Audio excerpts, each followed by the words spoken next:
Alright, welcome everybody. How we all doing? We should be back from those ads now. How's everybody's day been going? I've been doing pretty alright. I was kind of intending to do some Dance Dash to start off, but I kind of got caught up watching Captain America with a couple of people, which I insist is the last good Marvel movie. Because I think Avengers sucks.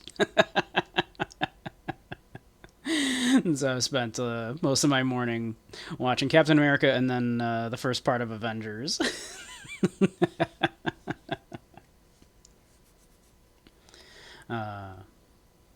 But I've also been I had some leftover curried lentils earlier, which just turned out delicious. Probably the best curry I've ever made. I'm quite pleased.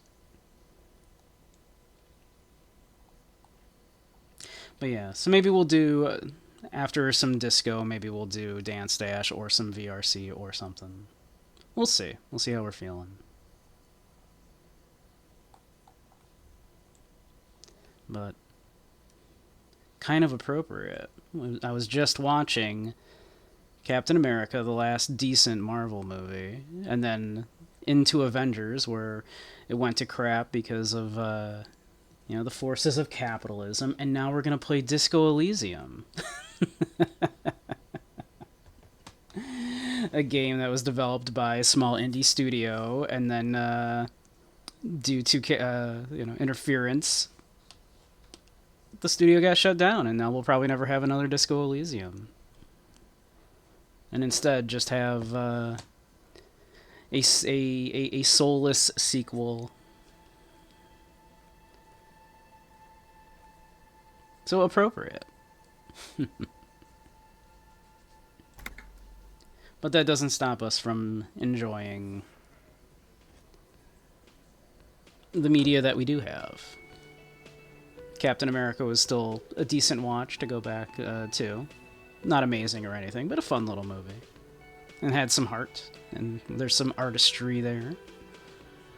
And we have Disco Elysium, which is an absolute bona fide work of art.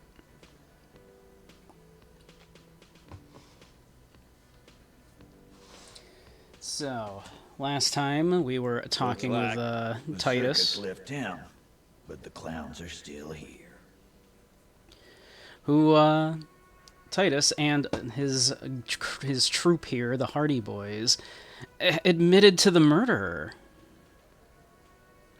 They did it. They said, yeah, we took that large man and we dragged him out, we lynched him, and we hung him up by that tree. We did it.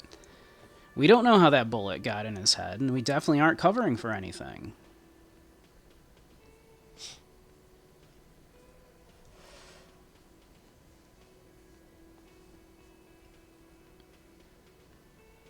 They also made it quite clear that they do not respect our right to arrest anybody in this city, and that they intend to do whatever they would have to do to stop us from actually bringing them in. But there definitely seems to be more to this case.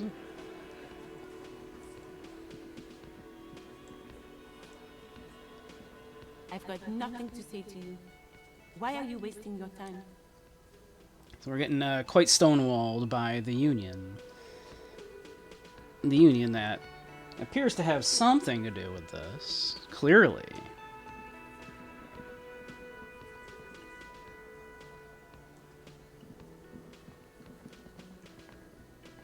The man ponders his cooking utensils and gives you a little nod.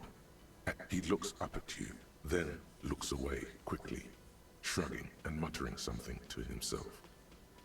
Shrugging is an international sign for, no, I don't know what's behind that door.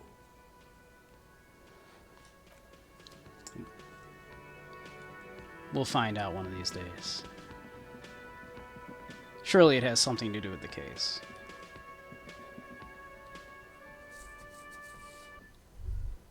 Hey, Mock, how you doing?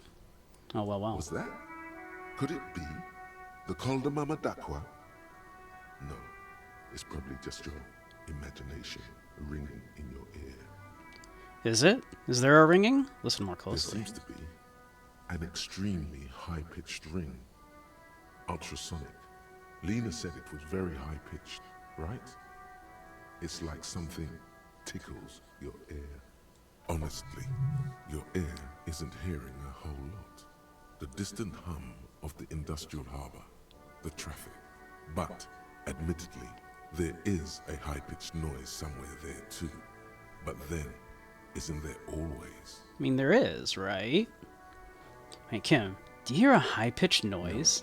I don't hear the Koldomama d'Aqua, and neither do you. I love that. I love Kim knows exactly what bullshit we're on already. Hey, Yasup, how you doing?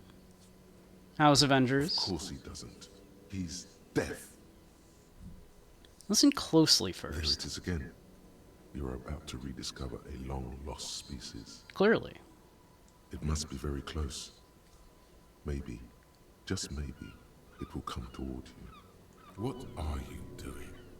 You're a police officer, not a pansy ornithologist. The only birds you should be looking for are healthy women of childbearing age. Move your head towards Oh, the no. sound. The sound. It's moving away. Somewhere over there. Go after it. No. Too late. It's gone. There is no ringing anymore. Just the sound of the streets. No, come back, Keep please. your ears peeled, then.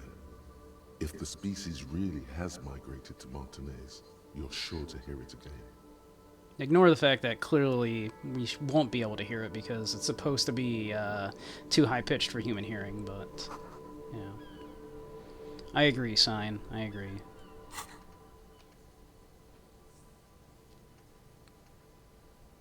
Well. Clearly. We need to think about the Col de Mamadaqua. You've heard it. The mysterious Col de Mamadaqua. You're certain you did. Well, maybe not quite certain, but let's say you're hopeful. Because it would make you very special to be the only human being who can hear the invisible incorporeal bird, this animate whisper, this particle of sound. You're going to have to keep listening. Sharpen your ear.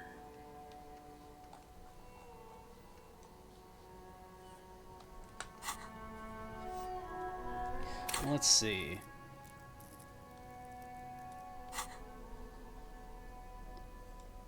We haven't interacted with a bunch of the stuff that we have, like our damaged ledger. We could try to interact with our damaged ledger. It's the ledger you found in the trash. A pitiful cabbage of white and yellow papers hanging from plastic board, barely held together by a metal clip. This sad display is made complete by the faint smell of urinal cleaner. Urinal. Anything else? There's a piece of toilet paper, or is it cleaning tissue? No, it's toilet paper, desperately sticking to the back of the blue plastic clipboard. It's a metaphor for you. Below Damn. the pathetics, terror. Do not look into its blue heart. But we have to look into its blue heart. Inspect the toilet It's paper. just toilet paper, sticking to the back of the plastic clipboard. You can take it off if you want. I mean, should we leave it there? It's cool. We'll remember Still that. wet, the toilet paper peels off the plastic easily. All you have to do is shake it off with your finger and voila! The ledger now looks marginally better. Inspect the clip. An aluminium block runs the width of the board, biting down on the paperwork. Its crocodile teeth are the only thing keeping the papers together. A regular pencil, the tip worn down to nothing, has been attached to the clip. Run your finger across The the aluminum. surface is interrupted by a silvery sticker. It's rectangular, sparkling with iridescence. You don't know how you didn't notice it before. Looks like an official mark, made to be low visibility outside the right circumstances. Lieutenant, is this one of the hologram watermarks you mentioned? What? Yes, halogen watermark used for adding information to RCM property. Interesting. What kind of It information? depends. Aside from an anti-counterfeiting stamp, Mine has my station number and address. The information varies by date of issue. How many years you've been on the Force, he's thinking. It'll have that. How can I read it? Any capable light with the right wavelength will do. Like, for All example... RCM vehicles have had lights designed to reveal halogen watermarks. Mine too. This means you can read the watermarks if you just turn the lights on. Oh, well, thank Okay. you. While a bunch of sodden papers sag from the clipboard in your hand, it's a sorry sight. Browse the white They're not papers. exactly white. They're yellowed in patches by sunlight and alcohol, and covered in dense blue handwriting. Ink escapes into watercolor patterns, reaching its tendrils across entire pages. The paper itself is checkered, with faint red lines, forming short paragraphs. Once in a while, there's a red stamp that exclaims, "Case files, commit to paper." The case files themselves are plenty. You count more than 100 sodden, crumpled up, earmarked pages falling apart in your hands. They appear to be sufficiently organized and extremely dense, if mostly illegible. What's in there? What are they about? Work, strife, poverty, the Jamrock Quarter. These are handwritten logs of investigations dating back to January 51, this year. The exact number is hard to estimate due to missing pages and an odd naming convention. But there are at least 20, maybe 30 cases undertaken, not completed, mind you. It's the middle of March. You have attempted 2 cases a week on average. Is 2 cases a week a good caseload, Lieutenant? Huh? 2 complex cases to undertake is a lot, yes. You really have to push yourself. I would not suggest it, lest you start making mistakes. 2 cases a week appears to have been my load, Lieutenant. I'm not sure I completed them, though. Thank you, Andy. 2? That's a lot. I didn't mean to say you are making mistakes, by the way. That was presumptuous of me.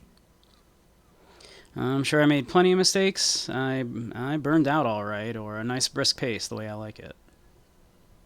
I burned out all right. That's okay. We all do, sooner or later. Like a fan of gills, the checkered papers dry in your hand. The handwriting is extremely dense, if mostly illegible. There was mention of a naming convention here. Yes, it appears you employ a, shall we say, robust yet literary system. Each investigation has its case number written on the margins. Yet, still more tellingly, most are accompanied by a name. Oh my, and they're written in capital letters, too. Yes, all caps. One is called The Next World Mural.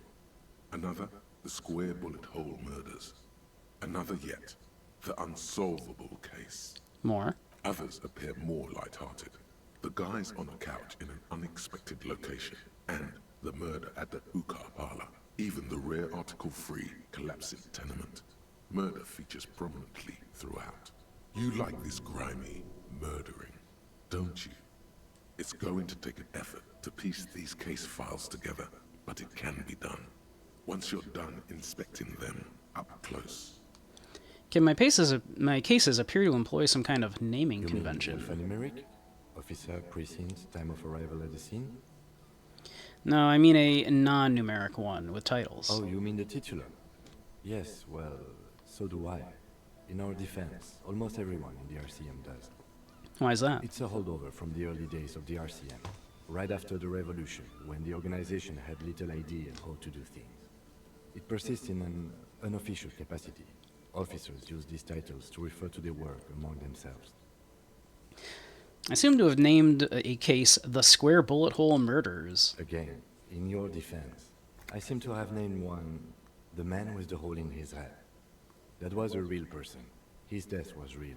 Still, I named it that, to amuse myself. I pray his loved ones never find out. What happened to him? Rail spiked through the head. He died. It was a workplace accident. I have to open an official case. Is there room? There is, for precisely one more. 15 pages near the end remain untouched by the damage. The checkered grid forms a structure of passages, breaking the case into subtasks to accomplish. Commit to paper. The tasks you've completed flow out of the pen in a brash freehand similar to the rest of the letters. The wording comes easily. It's almost robotically simple. A language developed for mental rigor and simplicity. Inspect the victim's body. Get the body down. Interview the cafeteria manager. Cross out the ones you've already finished. A satisfying slash sounds across the paper. Hey, Crow. You're done, it seems to say. And you, and you. It's going well so far. I'm glad. I'm glad. I'm doing all right. I'm having an okay morning. Things to be done and things already done. The composition of reality. This is an extremely useful tool for a detective of the citizens' militia. Now all that remains is to name the case. Lieutenant, have you by any chance named our case? No, actually. Any ideas? The Hanged Man. The Furies are at home in the mirror. The Setting Sun. Shit on a stick, or actually I don't have one. I like The Furies are at home in the mirror. Furies. Yes, well, I don't know. I have to be honest, I'm not experiencing the internal strife that it refers to. And also, could you make it less poetic somehow? Just a normal case name, you know? Think, what would that be? A good normal name. Fine, The Hanged Man. Great, that's great. That's actually what I was thinking too. The Hanged Man. Good, strong name. We have a very good name for the case now. Boring. I'm going to start calling it the Hanged Man. It's good we sorted this out. I'm done expecting these. You don't exactly close them, so much as distance yourself from the smelly papers. They're a little further from your nose now. Can I read the files now? We might want to up our logic before attempting that. Browse the yellow papers. In the back, you see thin, translucent copy of paper. Some neon yellow, some bright red, all covered in boxes, like marching armies. These look like official forms, waiting to be filled out. Then rip them from the binder and hand them out, according to type of form. What type of forms are these? 3. The topmost are misconduct fines. The middle ones are station calls.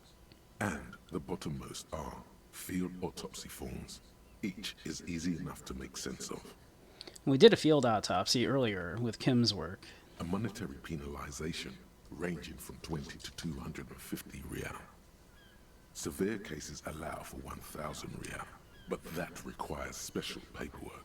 The details of issuing these fines are spread out over the rest of the fields. Station call. These are quite sinister in turn. They give a date and time for the person to appear at the specified precinct police station. Below the call are the criminal charges you risk by not appearing. All in a print so small it could be considered downright cute. Field autopsy. 12 pages of thin copy paper, bright red in color. You see the parameters of a deceased human form waiting to be filled in. Age, sex, condition of internal organs, color of the irises, predation marks, condition of sexual organs. Enough of these. Yes, all that remains now is to fill those forms and hand them to people. Fines for wrongdoers, interview requests for bad guys, and field autopsies to dead guys. The rest of the stinking cellulose is much worse for wear. Being sandwiched between the board and the rest of the paperwork must have spared the fragile copy of paper. Look at the clipboard. It's made of dark blue plastic, hard enough to beat someone to submission with. The edges are rounded, however. The U4 size board feels thick and heavy in your hand. Light shimmers on its wet surface. On the back, you see the embossed letters, RCM. What did you say the color was? Blue. The blue heart. Don't look into it. Shake the ledger. Something rattles inside, ever so lightly. Is there a hidden compartment? And something small inside? Light, made of paper or cardboard, or dried flowers perhaps. Peek The inside. plastic shimmers like lapis lazuli, but it is not see-through. You cannot see to its center. There's pain in there, if you want some. That much you know. How would I open it? With your hands, U4-sized pages hang from the clip screwed to the top of the board. I mean, we can try. Is not what you end up doing. You squeeze the plastic to slide it open, but nothing happens. Then you bend it some, then crack it. The goddamn thing is stuck. A hot flash of rage comes over you. For a moment there, before it recedes, you feel as though you might just squeeze a tear of anger out of your duct. Makes you wonder, why? It's unjust, that's why. You can't even get to that thing anymore. The ledger quivers in your hand. As it shakes, the pages rustle. This pathetic mess suddenly afraid of you for some reason. Smell the The ledger. acidic stench of rotting food has rubbed off on the cellulose. It now forms the base of the experience. This base surrounded by a faint air of spoiled meat, the stuff of death itself, and then sprinkled liberally with the citrus zest of toilet cleaner. What a complex aroma. You know, like the bits they put into public piss bowls, probably called Fermi Discrete, or Axel, or something. At some point in its journey, the ledger has seen the inside of a public toilet. Which toilet would that be? Remember when I said the smell of the upstairs bathroom was so rank, they should have sent a poet to describe it?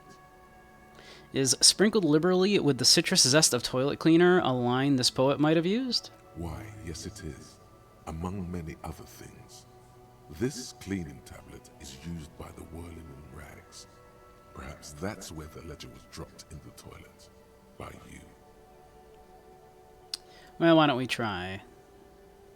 Can I read the case files? Yes, you can piece them together using the alphanumeric code on the margin. It always begins with HDB41, then date of initialization and time of arrival on the scene, followed by the title. For example, HDB 41120111700, the next world mural. Wait, HDB 41, weren't those officer precinct? Why, yes, your precinct number is 41. And HDB. Every last alphanumeric in the files begins with it. And these are your case files.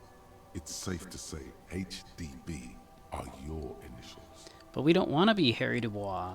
Harry Dubois, HDB. No, we don't want to be Harry Dubois, I just said. Still feels like there's something missing from that. I think what you meant to say was RAC, Raphael Ambrosius Cousteau. No, the alphanumeric begins with HDB.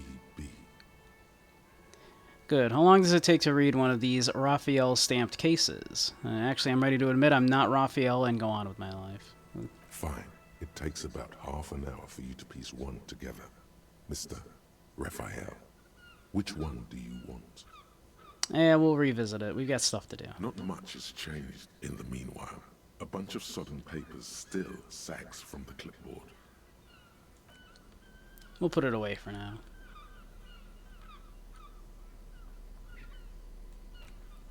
A handwritten note from the fridge. I don't remember picking this up. With a blue pencil on a piece of lined office paper. The kitchen magnets have left spots on its surface. Does it say anything interesting? The lieutenant leans closer to read the crumpled note over your shoulder. This is tangential at best, but the lieutenant's detective instinct is still active.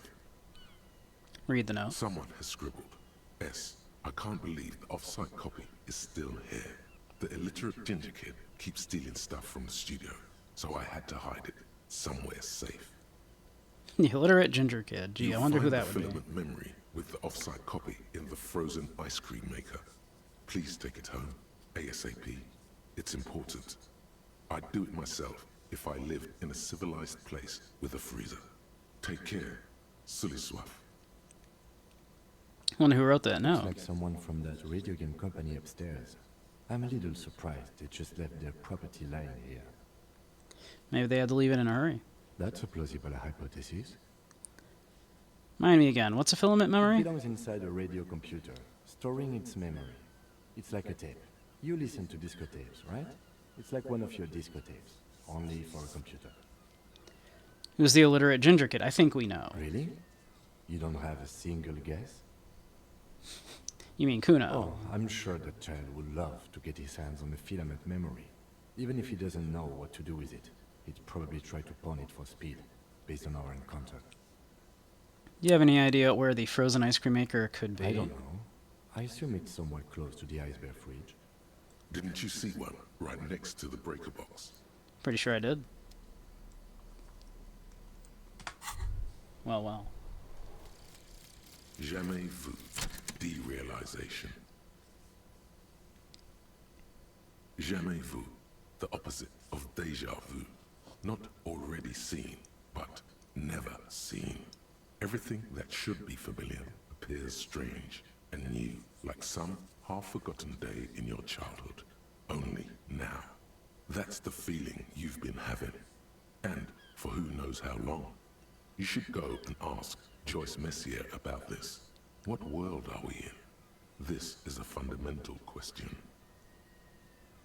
+1 XP for every orb clicked. All intellect learning caps raised by 1. How convenient.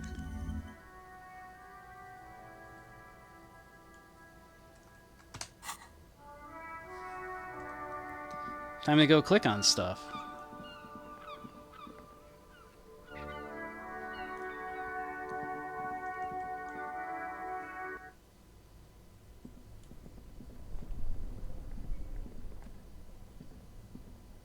This orange machine is dead still. It has a hand-cranked ice cream churner and an electric freezer. The ice around it slowly melting. Turn the ice cream crank. Turning the crank feels oddly satisfying, like stirring your childhood dreams. In the distance you hear water dripping. It's all gone now. You'll never become a poet or an entrepreneur. What better to assuage the creeping sense of failure than some frozen fat and sugar? Damn right. Try to crack open the You lid. slip your fingers under the frozen lid, but the ice is too cold for you to get a good grip. A pry bar would come in handy here. If you want to try again, then you need to have the pry bar in your hand, detective. Equip the pry bar by going to the Yes, tools. yes. Let's see. Well, Only the red cable is plugged into the breaker box, while the black one lies neglected on the floor. unplug the red An cable. electric sizzle. The room is slightly quieter now. Rigorous self-critique. We're finishing all kinds of thoughts. Here it is. Hard facts from the man you are. You once jerked off in the locker room and were caught. You held a young woman by the arm and kept her in your apartment for 20 minutes against her will. That's right. These are not flights of fancy. These are real deeds, Harry, emerging from the darkness of your past. You tried shooting a fleeing suspect in the foot, but hit him in the pelvis, crippling him for life. And, above all, you let life defeat you. All the gifts your parents gave you, all the love and patience of your friends, you drowned in a neurotoxin. You let misery win, and it will keep on winning till you die, or overcome it. Inton Psi red check failures heal +1 morale. Physical and motorifics red check failures heal +1 health. Learning cap for pain threshold raised to 6.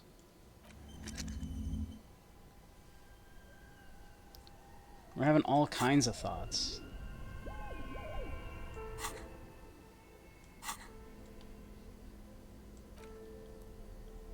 Well, let's get our pry bar out, shall we?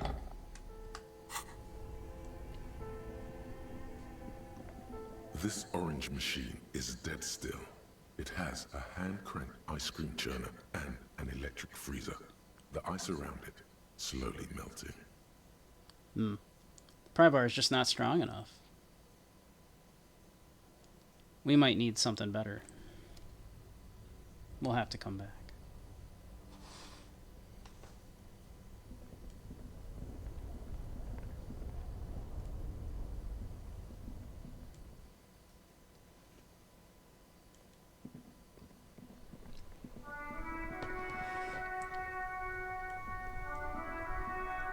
The dented yellow mailbox greets you with its graffito and bullet holes in the front.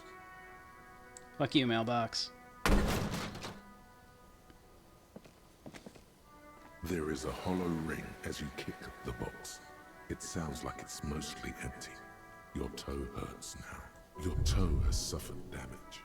It hurts. Cool. You really showed that mail collection box. You really think so? You think that was cool? I don't. Let's go.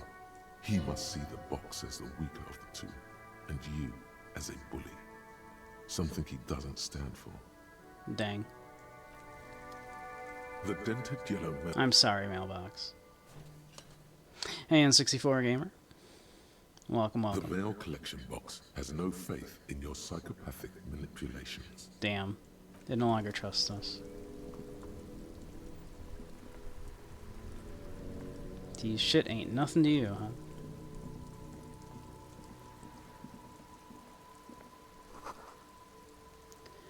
This book has a rose, a pistol, and a half-naked dame on its cover. Oh, yeah. On the cover stands a very muscular man surrounded by flames. This is a book about pate.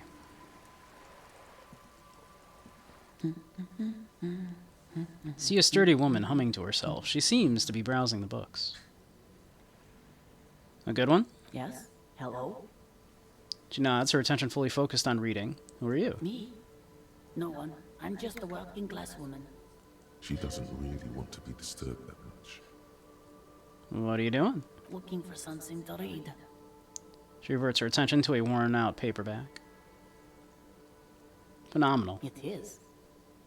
I'm a policeman. I know you are. Do you need the help of a policeman? What with? Maybe your husband's missing. My husband? No, he's not. So where could he be? I don't know. At home now? Out drinking with his friends? Working?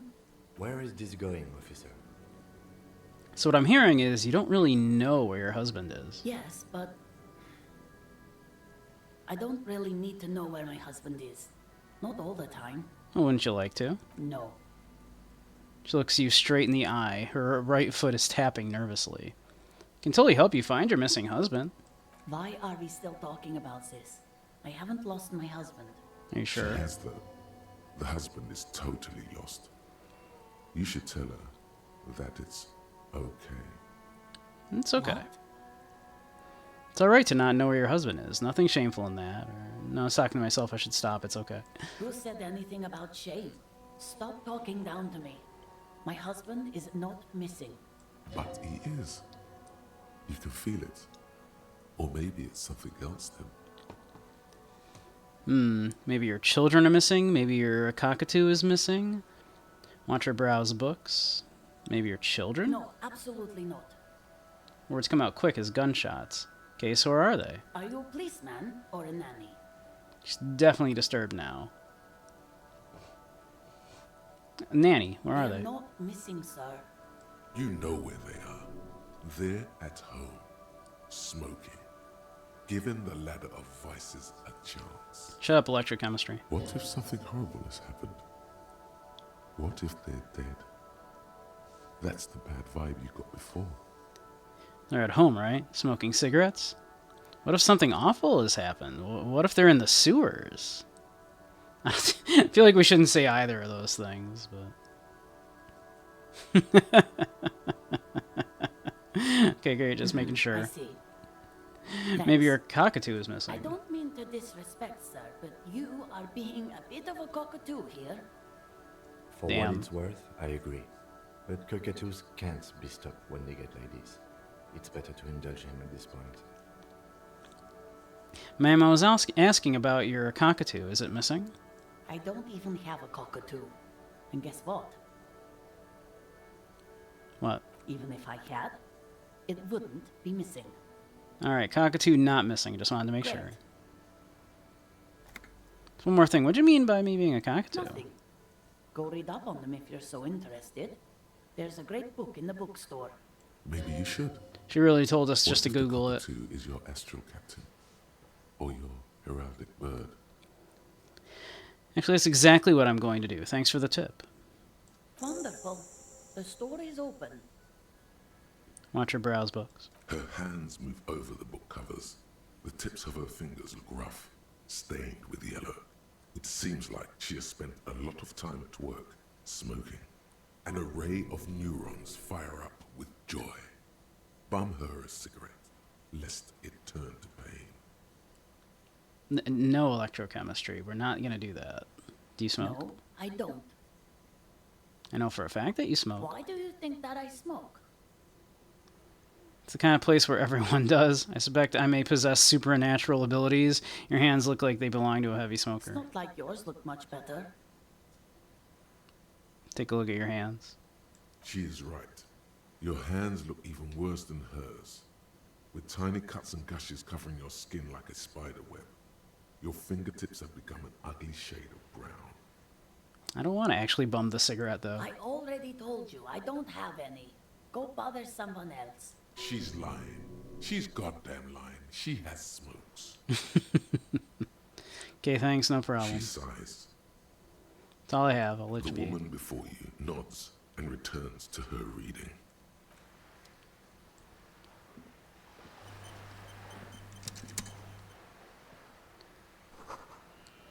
This book, you don't really understand what it's about, nor does it seem important. Book about Boyardero culture. It promotes freedom and roaming upstream. A book about the future. The government reads your mind using radio technology.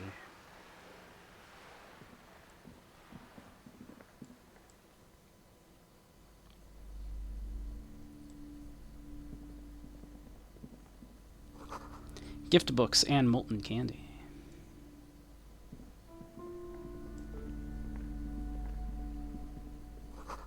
Old sports magazines tucked away in a dark corner.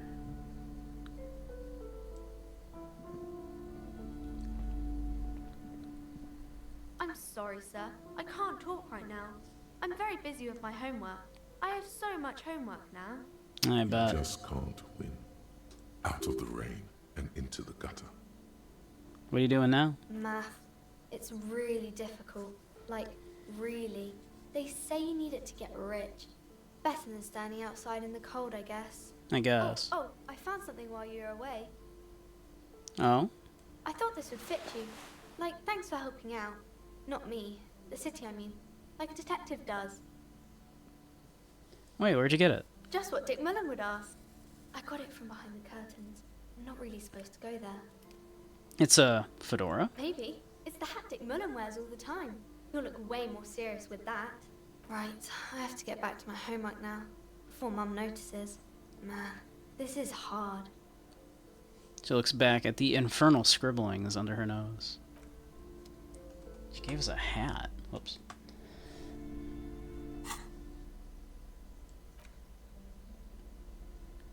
+1 encyclopedia. Heck yeah.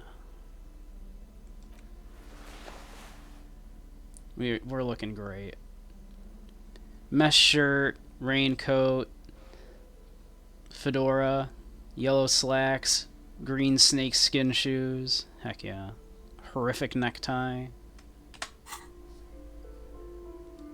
We don't look like a hobo. The book collects the national recipes of Arda. They're all about lake trout. Who doesn't love a nice fish?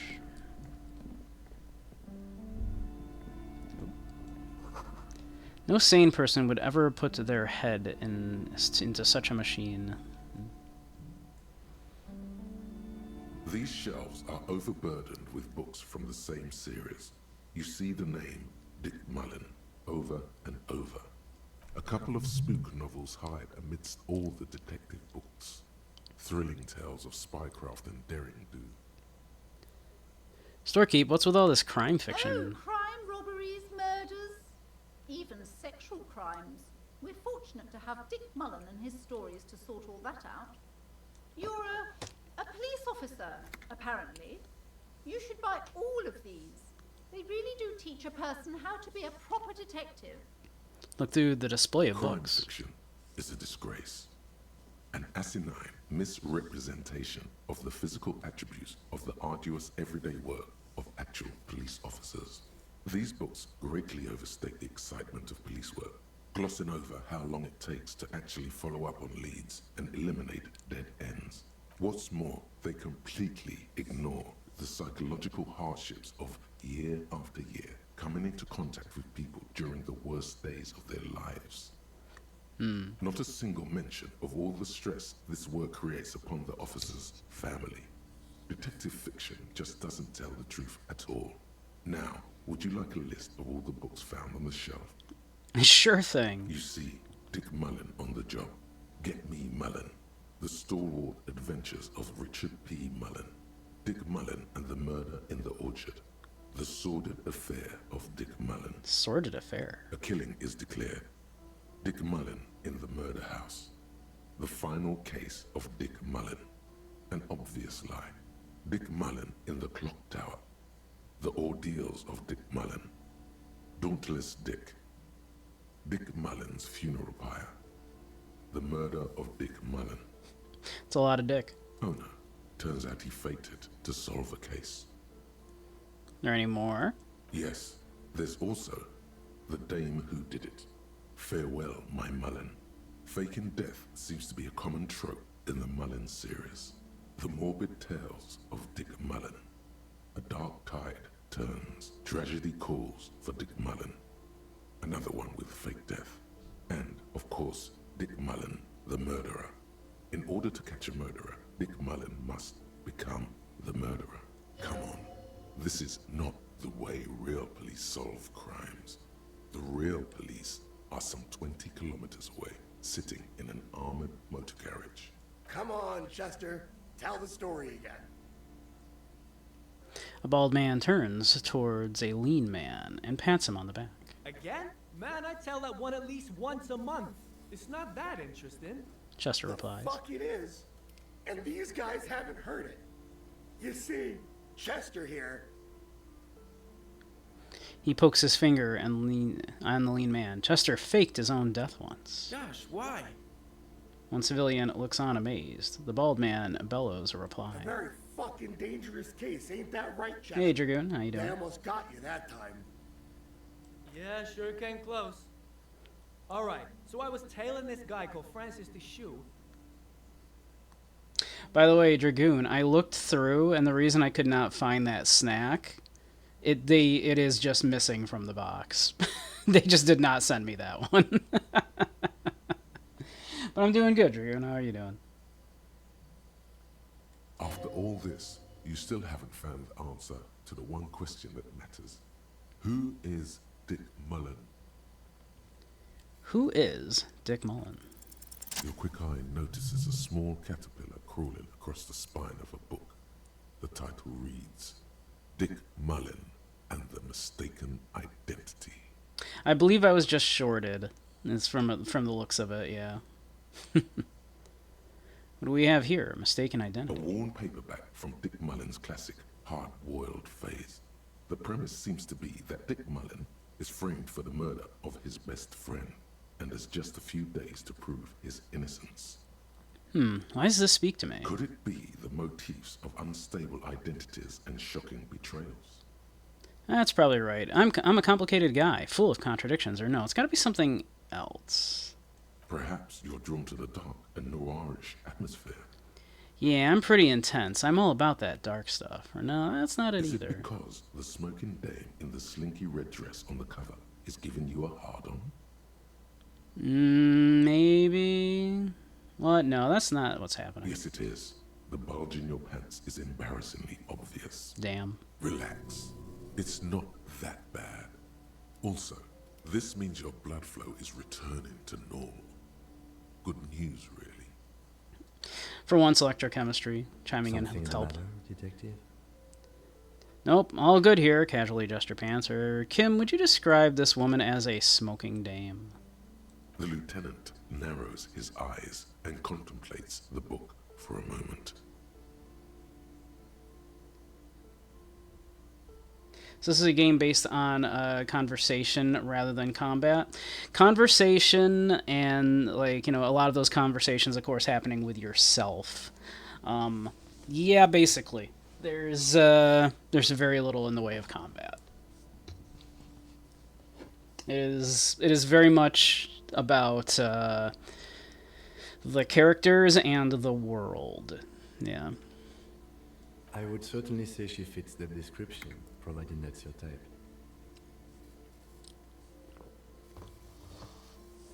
We could buy it for $8. We don't have a lot of money. Maybe we'll come back for that.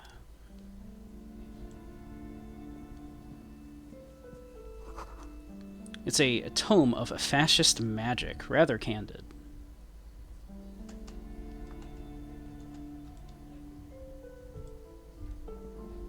The plaque on the shelf reads, Biographies of Famous People. You see a large variety of names, none of which ring a bell.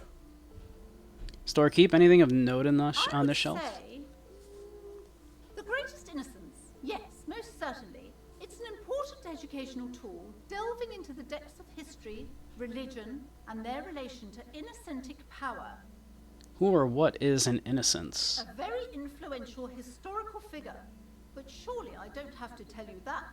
You're a law officer, and law officers have at least some education. I mean, at least some, right? The book is also very daring. The author aims to re-examine the universal understandings of the innocentic system, creating a fresh vantage point and a shift in the tired order of things. I thought it was about which of these innocences is the coolest and the greatest, or so you recommend it, or great, I don't need to know anymore. Perhaps for a layman, deep analysis is necessary to peel back the multi-layered meanings. So you recommend it? Certainly. It's prudent for a person to have at least an elementary understanding of history and society. Imagine the chaos we'd be in otherwise. You feel like you should get this one. Definitely. It's important somehow. There's something personal inside. Maybe we should come back for that one. What was this one? A sulfur-crested cockatoo sits on the cover. There we its go. beak slightly open. It looks as if the bird is calling out the book title. From A to Zurich, a guide to a well-behaved cockatoo. Flip through the pages. Turns out that there are so many different cockatoo species, and they all have behavioral problems. What about this guide to cockatoos, shopkeep? It's a must-have if you own a cockatoo. I've heard they're quite capricious. We could try to steal it. But maybe not at the moment.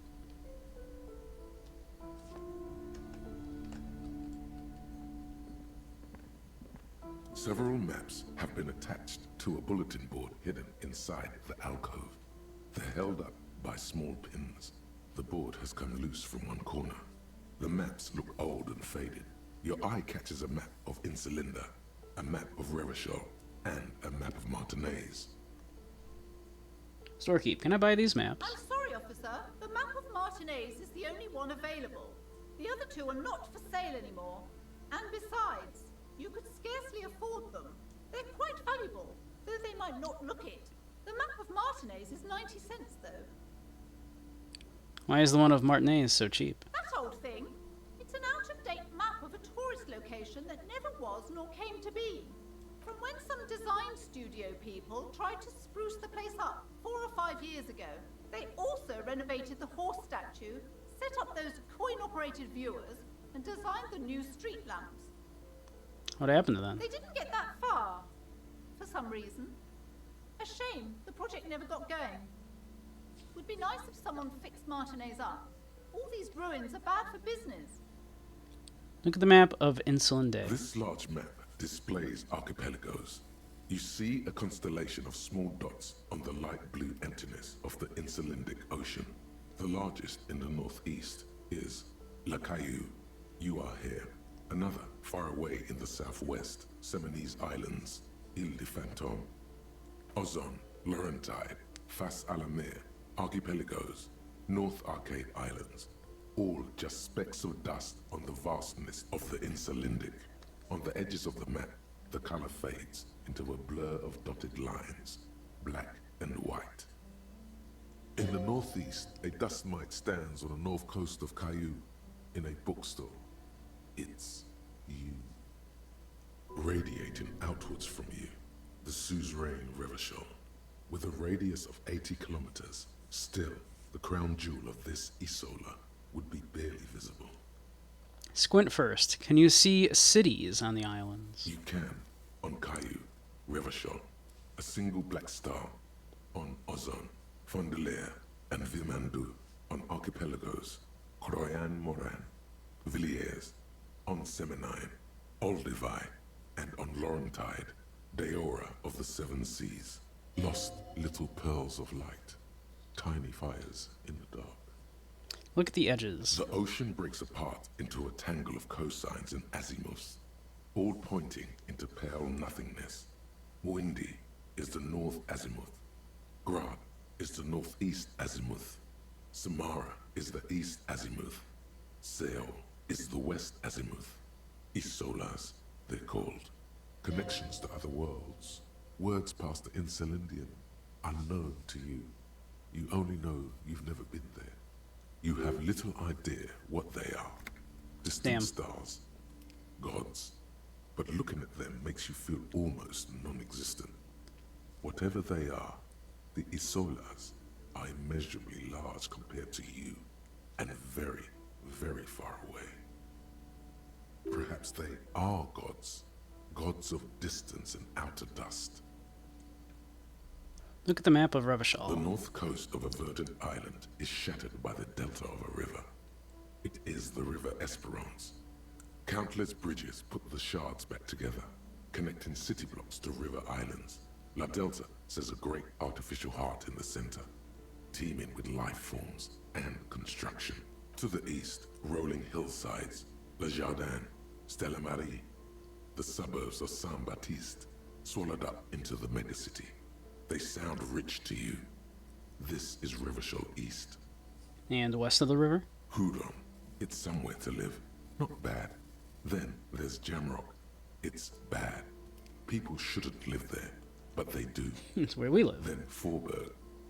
It's almost as bad, and much larger. Then Coal City. It's the worst. And Martinez? It's so small you can't even see it on the map. No, wait. There it is. North of Jamrock, the strip of coast next to the Greater Revachol Industrial Harbor. It looks downright despondent. It's almost Coal City, to be honest. No, Coal City is worse. A charred limb. Rain falls on its slick black streets. And then there's the burnt-out quarter in the heart of Jamrock. Is it cold in this bookstore? Or is it just you? No, this is somewhere to be. This is all you have. But it's still something. Streets and sodium lights, the sky, the world. You're still alive. Look at the map of Martinez. It's not really a map. It's a tourist thing. A picture postcard with buildings on it, drawn from an isometric perspective. A date in the upper right corner says 48. Which was like 3 years ago. Still, it's detailed. Could be pretty useful for scouting ahead. You see the jagged boxes of an industrial harbor, even the whirling in rags there. It's 90 cents. We can afford that. Always good to be informed of your surroundings.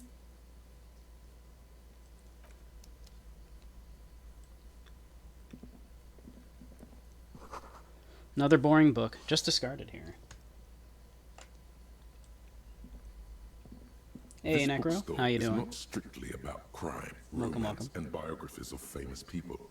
There's also a wide range of paranatural literature. Paranatural literature. Looks like we got ads in about 2 minutes, at which point we'll take a little pause. You're at work? Ah, boo. Work is dumb and bad. Storekeep, what books are these? Sir, please, no browsing in that shelf. That wisdom is not for free. I can't have you end up, like, opening a police store next door and stealing my customers. Oh no! Look through the shelf. Amidst the various books, you find one written by someone named Matthias W. Dundas. It's about wholeness, unity, balance.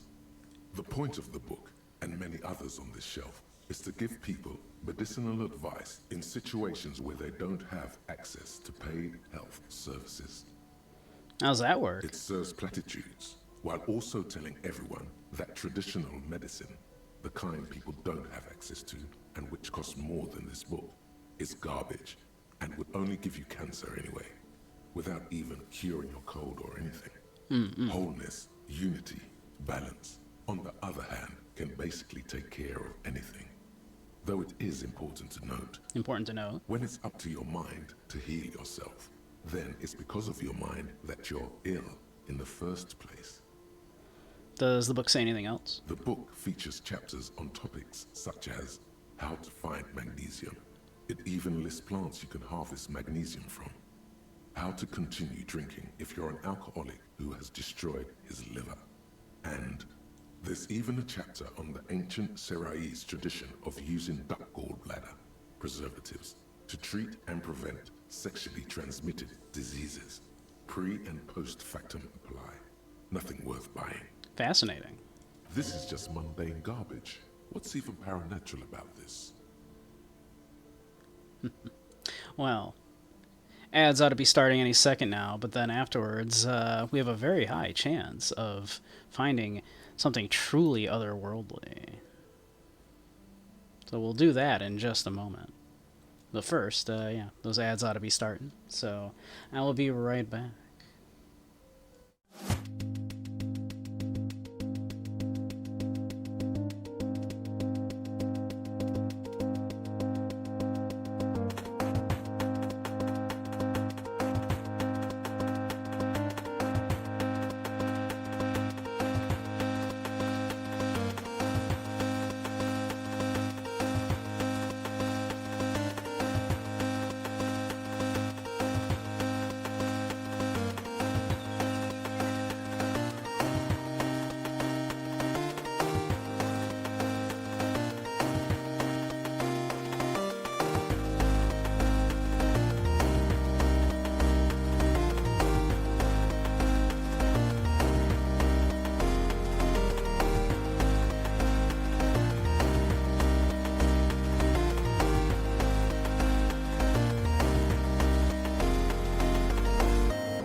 Alright, we ought to be back from commercials.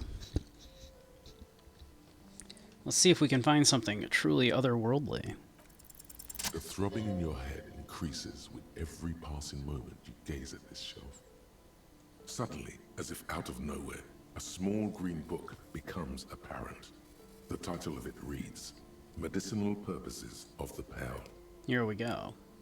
The book contains very little explanation on the matter. This knowledge seems to be taken for granted. What's this book about? The book contains descriptions of various pseudoscientific therapies, alternative medicines, and folk remedies involving the pearl, also known as le territoire. For example, it recommends vigorously swatting one's naked body with a venek or hand broom, made from the leafy twigs of a young birch tree from the near pearl.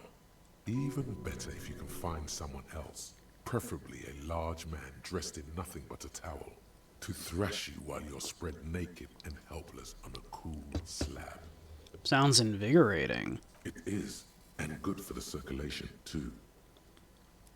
What else? It also recommends consuming distilled spirits like vodka or whiskey that have been aged in the pearl. Readers are instructed to cover these jars in a shallow hole just inside the pearl and leave them there for 30 to 60 days, depending on the potency desired. And what does this pale-aged liquor do? Among other benefits, it is alleged to restore a damaged liver to perfect health. I should probably get my hands on some of that. What else is in there? How is that possible? I've never heard... yeah, I think I've heard enough. Let's see. How's that possible? Is it any more improbable than anything else that human beings put their faith in? Fair enough. What else is in there? For general health and well-being, readers are encouraged to take regular strolls through the pearl, though a sidebar cautions readers to limit each stroll to less than an hour. These strolls promise to cleanse the mind of worries and the body of toxins, especially if the perambulator performs this ritual in the nude. Nudity figures prominently in a number of these prescriptions. Of course. This is exactly what you need. I don't know. I don't want to be the party pooper, but this pale territory sounds sort of dangerous. Maybe you shouldn't walk in it naked. Hey, Sanford Michael. How you doing? Welcome, welcome. Huh. Anything else to know? There's an entire section devoted to cures for men who are struggling to perform their marital obligations. Oh, I certainly don't need that. Close the book and return it to its place on the shelf. Medicinal properties of the pale. Ah, thank you, Sanford Michael. I shall stretch. And thank you for the head pats.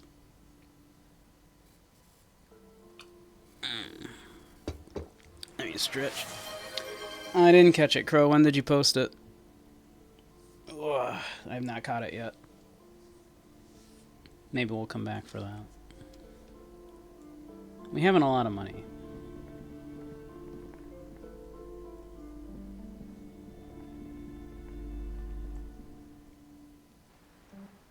About 3 hours before I started stream.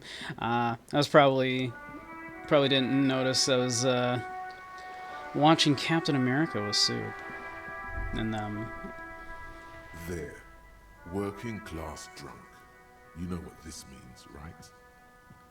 well, yeah, I mean, Harry's been having a rough time, to say the least. Working class drunk, you know what that means, right? Case Cracked solved. it. All in a good day's work. Wait, what did I crack exactly? What do you mean, what did I crack? Look at how working class that drunk is. It's her husband, the missing husband, or it's the future leader of the proletarian uprising. No, it's not. It's, some third option? No. Stop goofing around, recruit. It's her husband? Yes, and you found him. Now go and tell the working class woman. Protect and serve, recruit. This doesn't add up. I'm only making a fool of myself. Do marriages make any sense? Does honor? You're not a filthy philosopher. You're an officer of law. It's time to ace this case and not brood over your reputation. Hey, We can match. deal with the perception of It this is indeed later. an incredibly difficult, a role to stop the expression.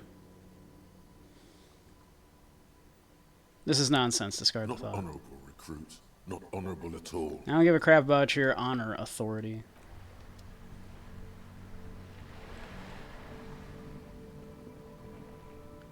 I work hard, I play hard. Nobody works harder. Sure thing. I believe him. Alright, let's go talk to Joyce.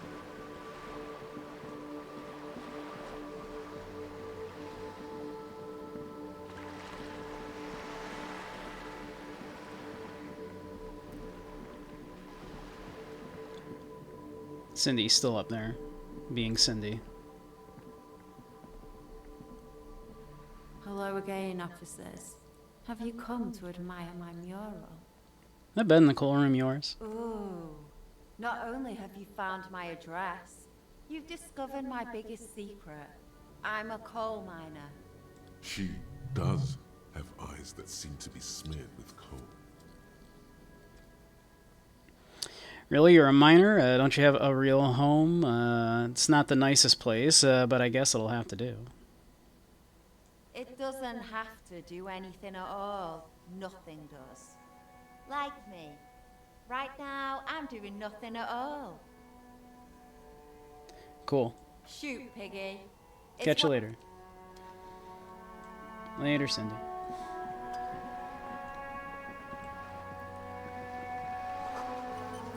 Looked like there was more construction here once, decades ago.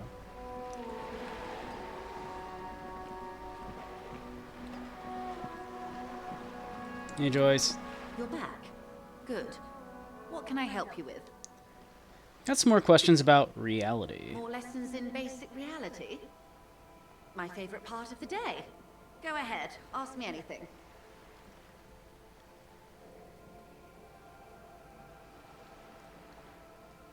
Let's see, what is think of something close to you?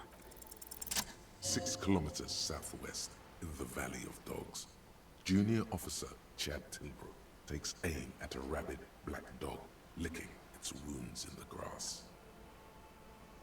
To his left, his partner, Emil Mullins, whispers, "You heard what happened to Tequila Sunset in Martinez?" "Yes, he lost his mind," Tilbrook answers, fingers on the trigger. "Don't worry, Emil." He pulls it out slowly. Slowly now. He'll find it again.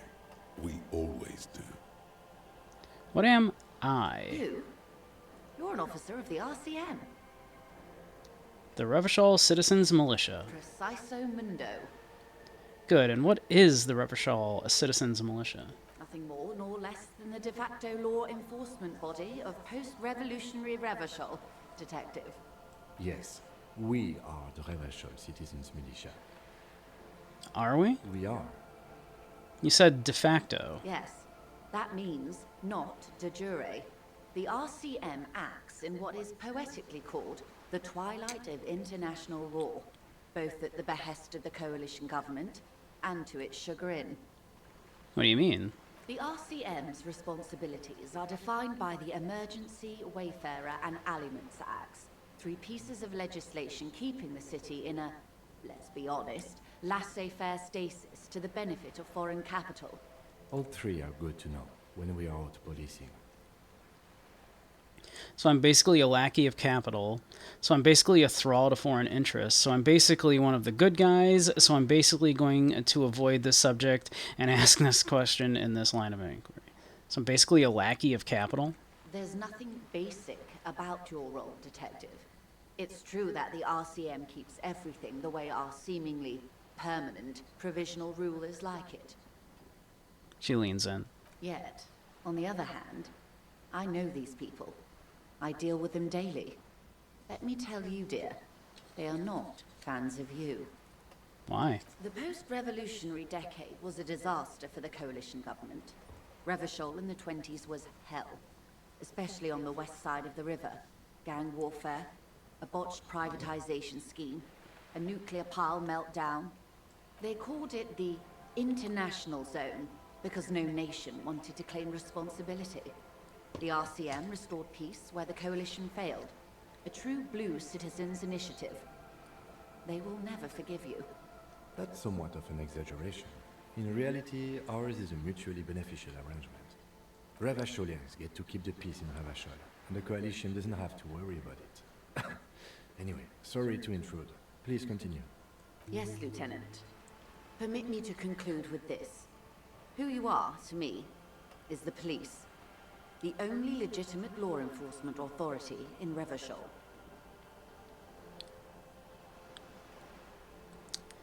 Say nothing. And if those authorities drink so hard they need help recalling the basic terms of reality, well, I'm here to help. Conceptualization impossible. What is... Reach for something fundamental. What is all of this? The scent, the sound, the air. What world is this? What world? The only one, I suppose. The world of matter. And its pale antipode. The camera of her mind glides over the surface of the water. What do you see? Great bodies of water. Forest-covered surfaces. Clusters of light where the cities lie. You've seen the montage. We all have. This world is enough. There is a term of endearment they coined for it. In the DeLorean century, when humanity was high on this world, discovering more and more of it, these archipelagos included. What is it? Elysium. Elysium. The world needs a term of endearment, or the world does not deserve a term of endearment. Does the world deserve a term of endearment?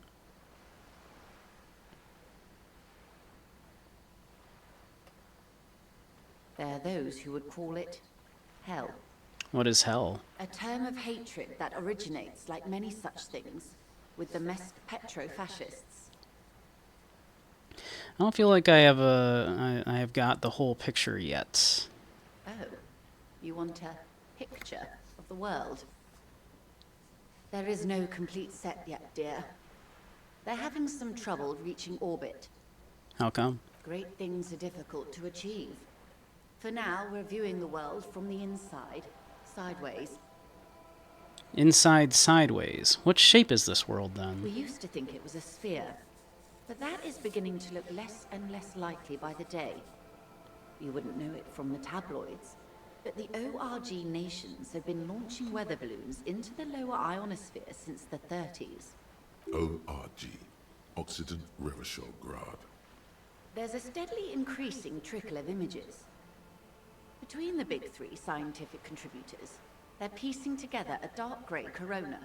A dark gray corona? Yes. Pale covers 72% of the surface. There are grey flares and prominences, even arcs above entire isolas. The images are blurry, but if there was a sphere in there, it certainly looks like it fractured a long time ago. A cold fear seeps into you. Oh my god, wait. The hell are you telling me? The pale, and what do you mean corona? You seem to be spooked. Please don't be. Her voice becomes wholly calm. She lets a moment pass. The pale, and what do you mean corona? They say there is a rarefied envelope of matter surrounding the darkened disk of our planet. That is, if we are still living on a planet. Or, to speak more plainly, imagine vast swathes of land disrupted by nothingness. I am sorry, dear. It must sound quite terrifying through the acute encephalopathy. Even scientific positivism isn't entirely convinced about what we're dealing with here. But this is one of the greatest questions of our time. Maybe when they get the complete set together, it will jolt us out of our rut, bring us together, however naive it may sound. A fractured corona doesn't feel like it's gonna bring anyone together. Or, okay, and then everything will be okay? You have misimagined it. I don't have the power to convey to you the effect and geometry of the images that depict our world from below low orbit. It's like the crowning of the world. It's insane. Very disco. You'd love it. Well, if you say it's disco, doesn't sound like any kind of disco I'd like to go to, or I don't care about disco, I only care about the commune. See? Everyone finds something worth holding on to in this world, however wasted its opportunities. The cold seeps into you. The air is heavy with 80% humidity. Suddenly, you're conscious of yourself standing there, on whatever this all is. Your arms hang down by your sides. The lieutenant observes you both, silently. He adjusts his glasses. You said pale. What is The pale? Pale is not, technically speaking, part of reality. Yes. Also, I think we've had enough excitement for today. We do have a case to attend to. Of course, Lieutenant. Let's try something else. No, I don't want to. I want to know what the pale is. I don't think your colleague would appreciate that. He has already been so patient with this whole exercise. Let's continue with something else, all right? You can ask about anything else in the world. Anything. But she wants to tell you.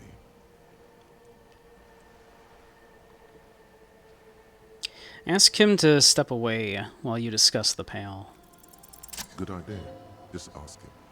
He won't make a scene. Kim, can I talk to the ma'am alone for a second? Fine. Steps away with his notes. See? What can he do?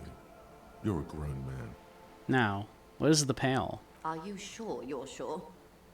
Your colleague seemed adamant. Yes, what is the pale? Okay. The Pale is the most dominant geological feature of the world, Detective. The separative tissue between the islas. It is the inter-islary mass. Wait, and what's an isla? Isla is a Messinian word for a continent of matter, enveloped on all sides by the Pale. Also, isolation, or landmass. We used to believe there was only one. In the last 4 centuries, we have discovered 7. Muindi, Seol, Samara, Ilmara, Grad, Katla, and this, Insulinde. And Insulinde An is... oceanic isla. It comprises mostly of water. Muindi is the largest, Katla the coldest, Insulinde the bluest. What can I say? Each is perishing and dear. Okay, and what is the pale like? Achromatic, odorless, featureless. The Pale is the enemy of matter and life. It is not like any other, or anything in the world. It is the transition state of being into nothingness. Is it here? No, Detective. We're safe. It begins there, 6,000 kilometers to the north, and even more to the south, east, and west. You are in the middle of the Isla. As your gaze instinctively turns north, a small black pit opens up in your stomach. 6,000 kilometers from the end of the world? Yes. That is enough. Many cities are built much closer. And point north, there. An uproar of matter, darling. Rising into the Pale. Rolling. Evaporating even. The Great Vision. The area of transition between the world and the Pale is called Porch Collapse. Imagine a grey coronal mist. Cold vapor marked by spores of an opportunistic microorganism. A mold that's adapted to grow at the edge of the unrest. It's the most disco thing you will ever see. You hear your pulse rise. The air feels caustic and cold suddenly. What are its physical qualities? It's difficult to describe, or even measure. Something whose fundamental property is the suspension of properties. Physical, epistemological, linguistic. The further into Pale you travel, the steeper the degree of suspension, right down to the mathematical. Numbers stop working. No one has yet passed the number barrier. It may be impossible.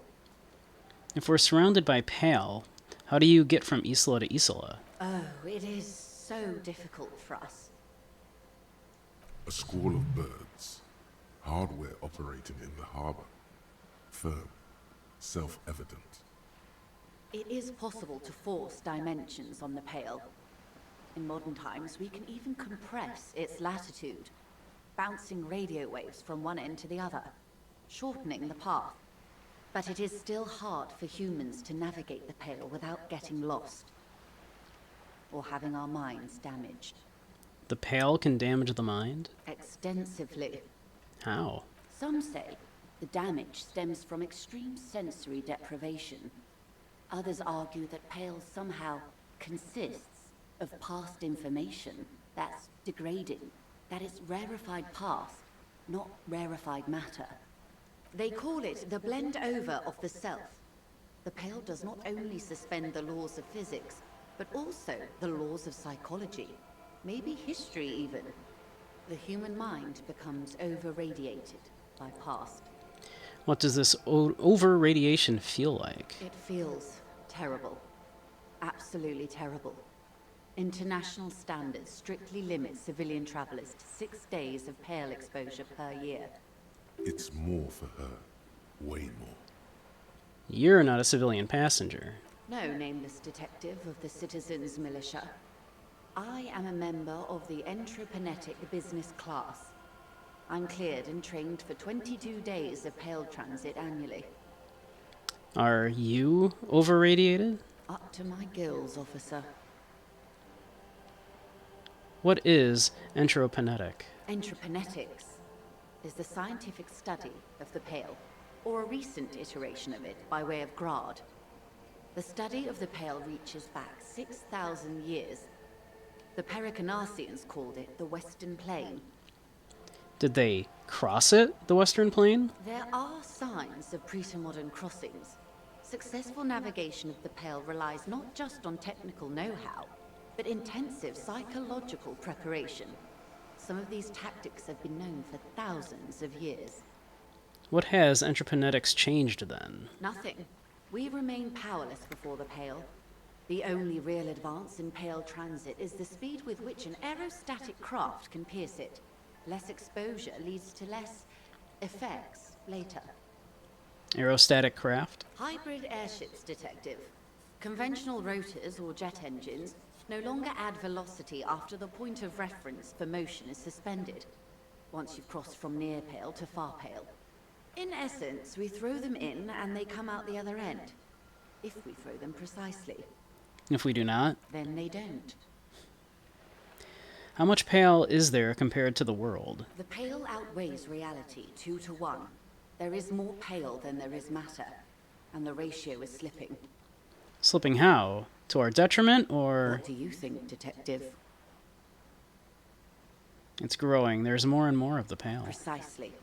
One of the few measurable effects of the Pale is that it is expanding at an unknown rate. An intuitive conclusion of that development is that one day the Pale will cover everything.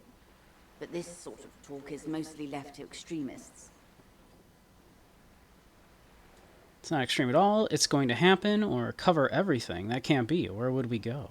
Most people, and indeed most private and government sector organizations, entire civilizations and religions even, find handy ways to ignore or downplay that knowledge. I suggest you do the same.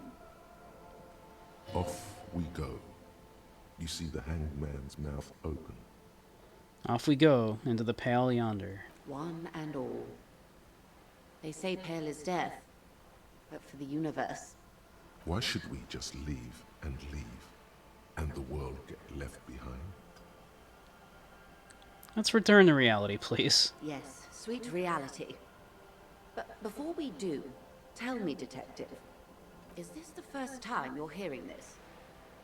Do you really not remember anything? Nothing, just alcohol fumes and blackout. I sometimes sense vague shadows of a past, and it's not good, or... I'm getting a sense of who I am, but no, I didn't know this. I sometimes sense vague shadows of a past. Then tell We do me, get little what do you things. think of the Pale? It's terrifying. You were right. It's disco. It will end all life. That we continue to persist at all is a testament to our faith in one another. Its advance can only be stopped with the immediate, total, ruthless communism. A powerful anti-communist force, perhaps too powerful, but still, they have it coming. I'm worried, I have to say. It doesn't sound very liberal to me. I don't know how you've survived with it. It's a huge accomplishment. Who am I to think anything of it?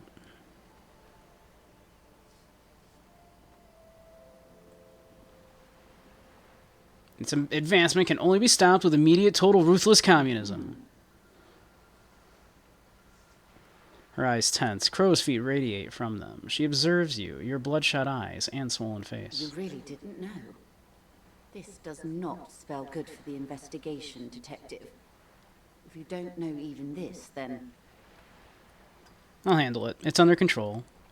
This investigation will be my masterpiece, the one they remember me by, I promise. Yes, I'm in serious trouble here, or it'll be a fucking disaster. I know it. All those people will die. Yeah, I'm in serious trouble here. Lieutenant Kisaragi is competent. I checked up on him. And you have me. I will try to assist you in any way I can. Some of that assurance is meant for herself, as much as it's meant for you. She must have a lot on the line here. Even if we have to do it one basic term at a time. She gives you a slight bow. Good. You have not passed out from it. Perhaps I worried for nothing. Are we still on the reality lowdown, or should we do actual police work now? You needn't have worried. That was fucking insane, Kim. Alright, let's get to work, Lieutenant. Some more reality lowdown before we go. That was fucking insane, Kim. Yes, well, the rest of us have dealt with it for thousands of years, so... He looks around, a little uncomfortable now. You will have to deal with it, too, the Lieutenant thinks. This is why I didn't want you to know. Do we want more reality lowdown, or should we move on? We should probably move on for now. Good luck, detectives. That was a lot for poor Harry. So, walking into the Pale naked for an hour seems a bit silly now. Well, you know, civilians are allowed, what, a couple of days of it a year? But, yeah, I kind of love, right, the whole Pale thing in this, right? I love this interesting bit of world building, that the world is being enveloped by this unknowable breakdown of reality itself. I love that. That's just so fascinating. And the idea that these people do just continue their lives in spite of that is an amazing kind of commentary about damage looks like it could have been caused by an earthquake. It's this amazing bit of kind of like a metaphor for how we all ignore like climate change and the downsides of capitalism and all that. All these things that we know are ending the world, but we just ignore. Right? I love that. It's so interesting. It's you know.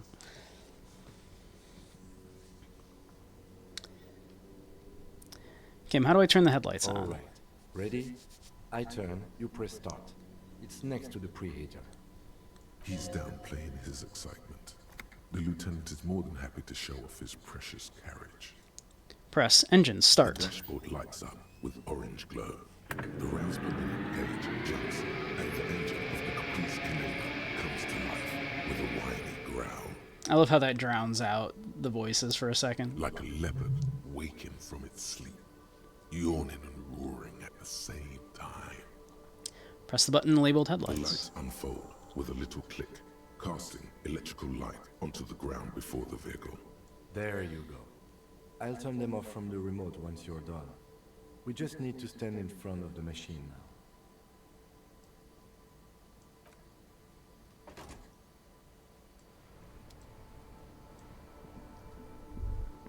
As you hold your ledger's clip under the headlamp, an iridescent hologram appears. A street grid and the veins of a great river. A familiar sensation washes over you. There she is. Revachol West. There's a note of pride in the lieutenant's voice. Around the borders of the watermark,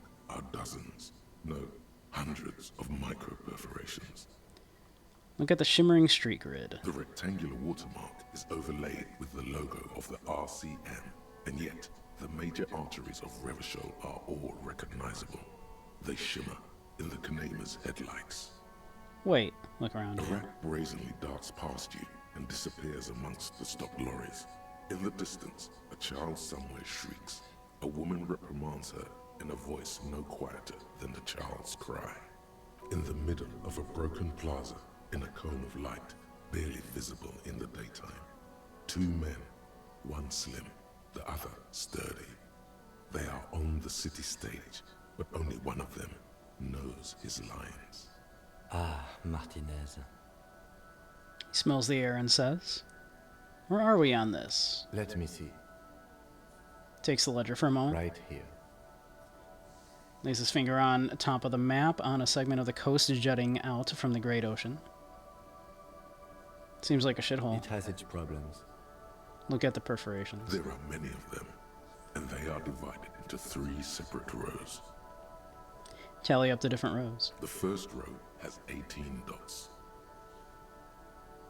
What about the next one? The next is the longest. It runs all the way around the border, and then some. Count them individually. There are so many, it's hard to count. More than 150, at least. Maybe even 200. What about the last row? The last row has 3 perforations. 3, that's it? That's it. Hey Kim, what do these holes mean? Those are perforations.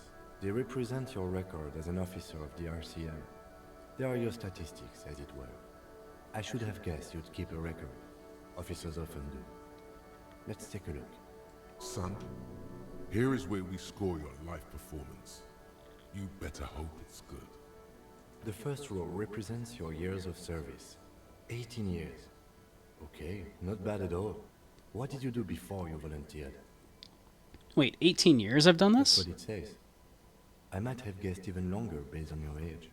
What did you do all those blissful years of your youth? Got drunk like a megastar. I walked the land, telling horrors and liars of the end to come. There are 9,855 days remaining. I was a hobo, and I lived under a boat. Probably some boring office jobs, same as everyone else. Feel like I went around apologizing all the time, or do you really think I have any idea? Fair point. Let's move on, shall we? This next row, the one that wraps all the way around, is your number of closed cases. Closed is good. It means finished. You've got, let's see, wow, more than 200. Is that a lot? It's quite a lot, even for someone who's been on the force for nearly 2 decades. Usually, clearing more than 10 cases a year puts you in the 90th percentile of all RCM officers. So you're saying I used to be a super cop. I used to be good. That's some solace, I guess. What's the last number? Or I don't think I can ever re-become this person. What's the last number? I used to be good. I guess that's Right. nice. Those are your confirmed kills. You've got precisely 3 perforations there. Would it be a bad time for a uke redeem? No, we could do a uke redeem. Confirmed kills. That sounds pretty evil. A drink would soften that feeling.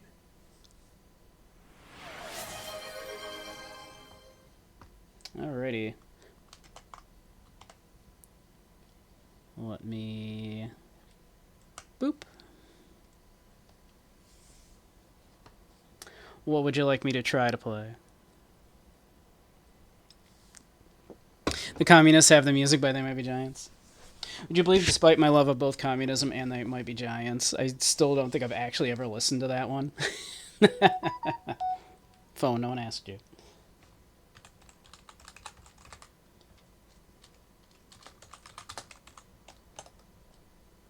Even though I think someone did, like, actually request it not long ago.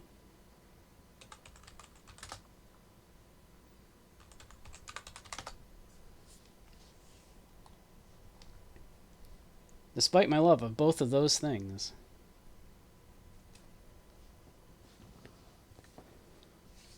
No, that's fine. I can do it. Let me grab the uke.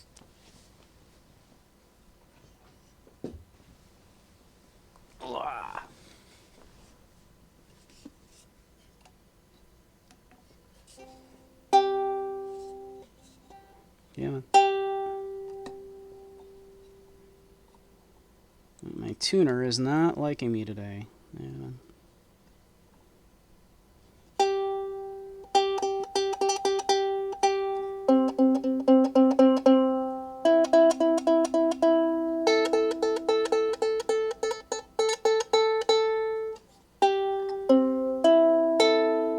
Not bad. Alright, close enough.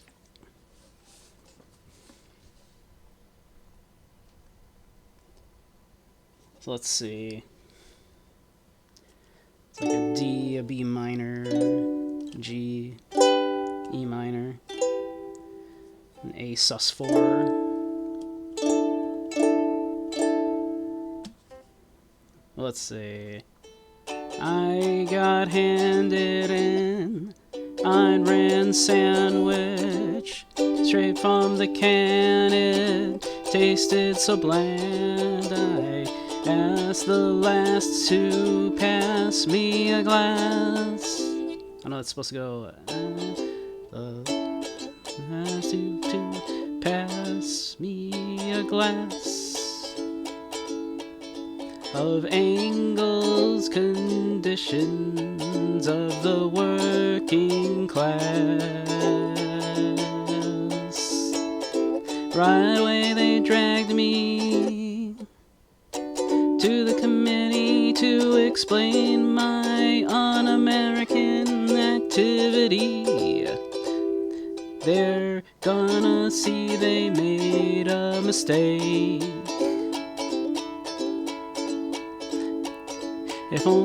If they'd only let me play my mixtape.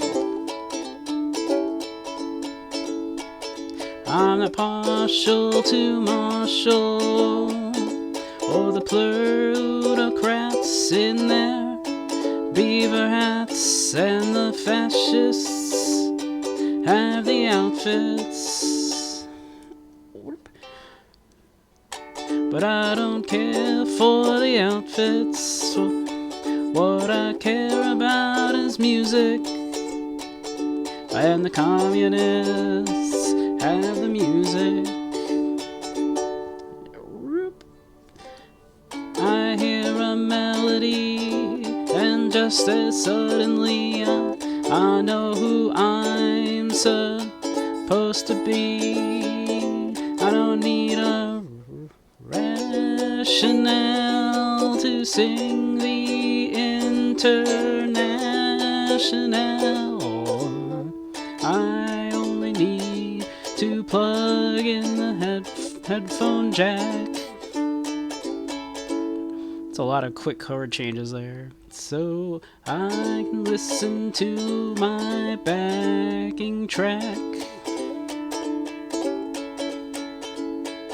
I'm not jealous of the zealous or anarchs with their guitar picks, and the fascists have their outfits, but I don't care for the outfits. What I care about is music, and the communists have the music. Yes, the communists have the music. Oh, the communists have the music. Scroll down a little more. I hear a melody, and just as suddenly I know who I'm supposed to be.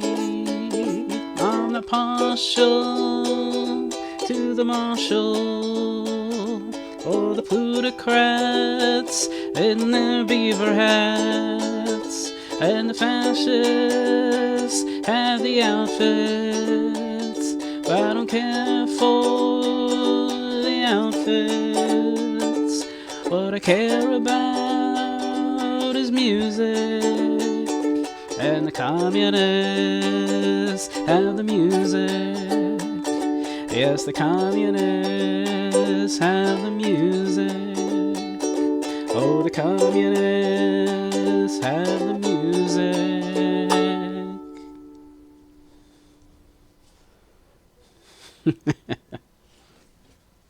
I really do need to actually listen to that one sometime.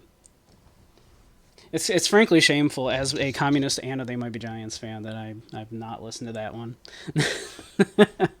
Thank you, Drew. Thank you. Seems appropriate. But back to, we have 3 confirmed kills in our 18 years on the force. Yes, Crow?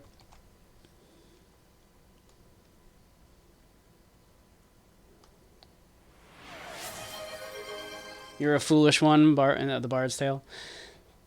I will try that one again. Let's see, where am I? Oop. Come on. Come on, game. You did it. There we go. I think you asked me to do that one at one point.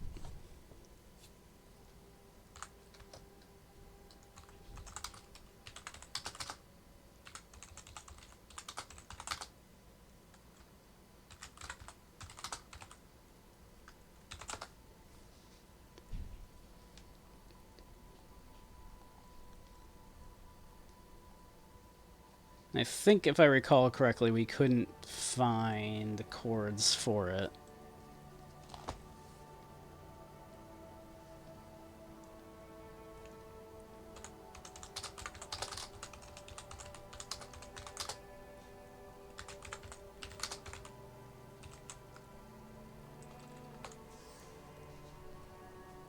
Right, yeah, this one. That's right.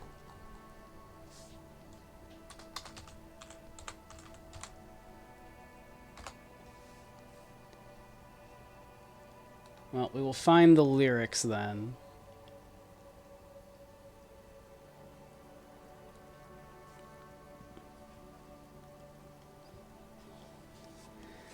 Let's see. We could just do like some like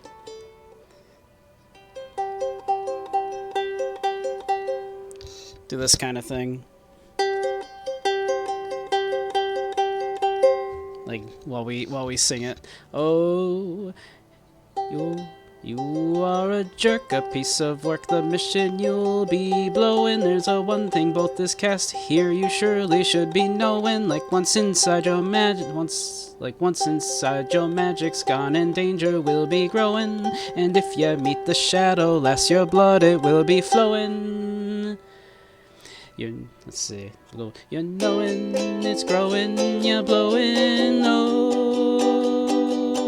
Yeah, maybe we'll do it like that. We'll go, you're a foolish one, someone that should be shunned. You buggered up this land so much your work is never done. And when we see you coming, we'll turn our tails and run. You are a lad we love to hate, you are a foolish one.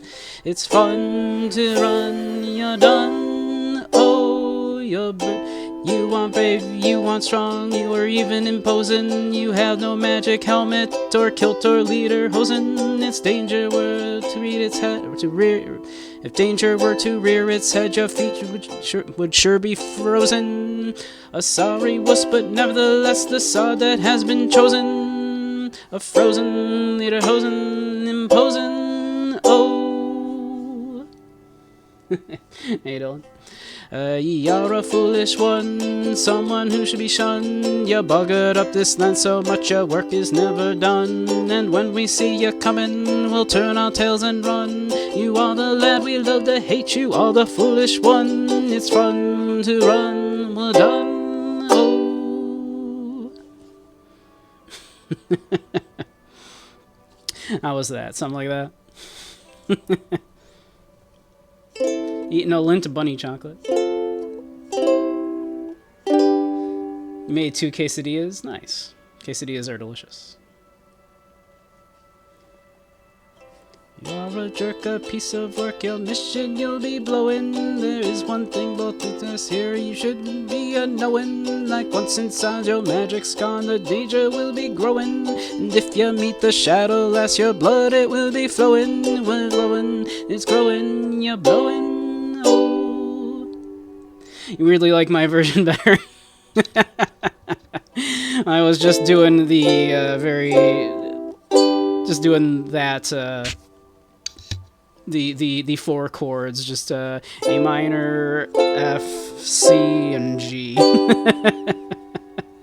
Which is what I just default to if I don't know what I'm doing. So just do the four chords, because everything is a four chord song, right? Everything kind of sounds good with those four chords. It's a good way to cheat.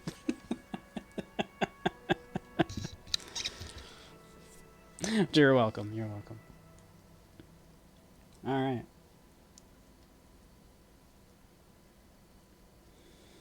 Let's see. So I'm a killer.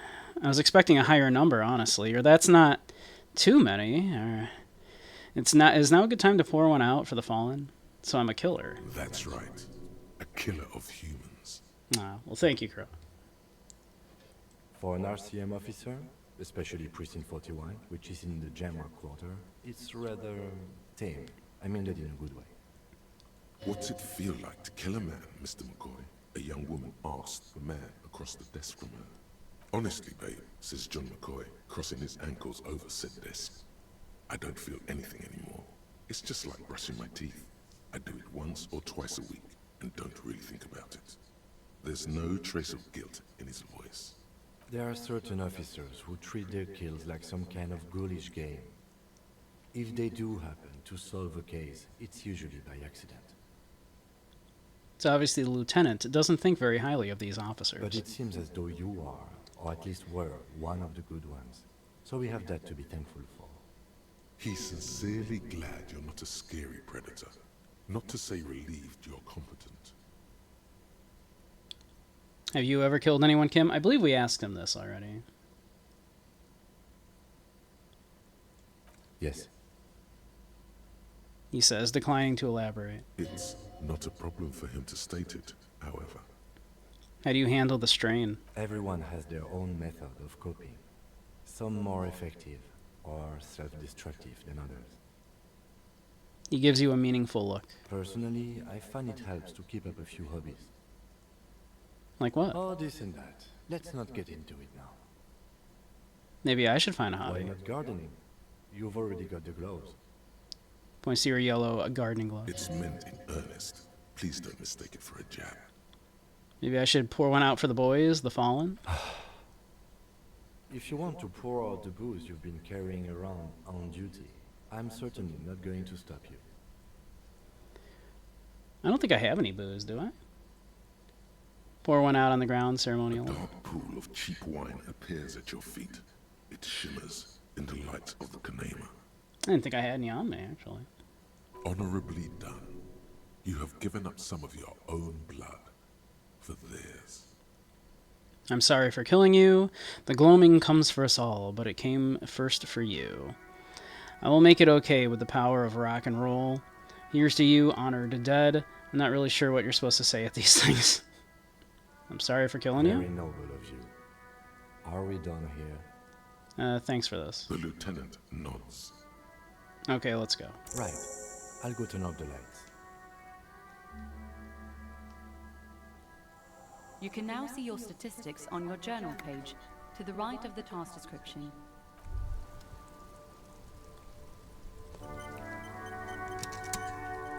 Alright. Well, we're here at, Kim's car anyway. We could call that number that we have. A radio microphone, a pull-out toolbox, and... This is Precinct 57. How may I assist you? Need you to connect me to a civilian, a Sylvie. She may have reported a murder. Of course. What is the number, officer? Kim, didn't Gart give you Sylvie's number? Yes, hold on. Her number is 005 1944 298. Received. Hold on, officer.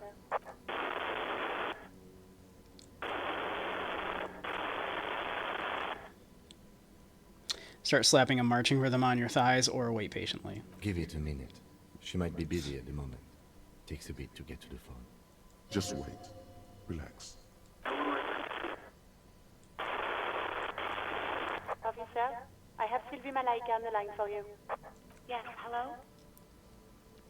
Female voice greets you through the static. It sounds like she's a million miles away from here.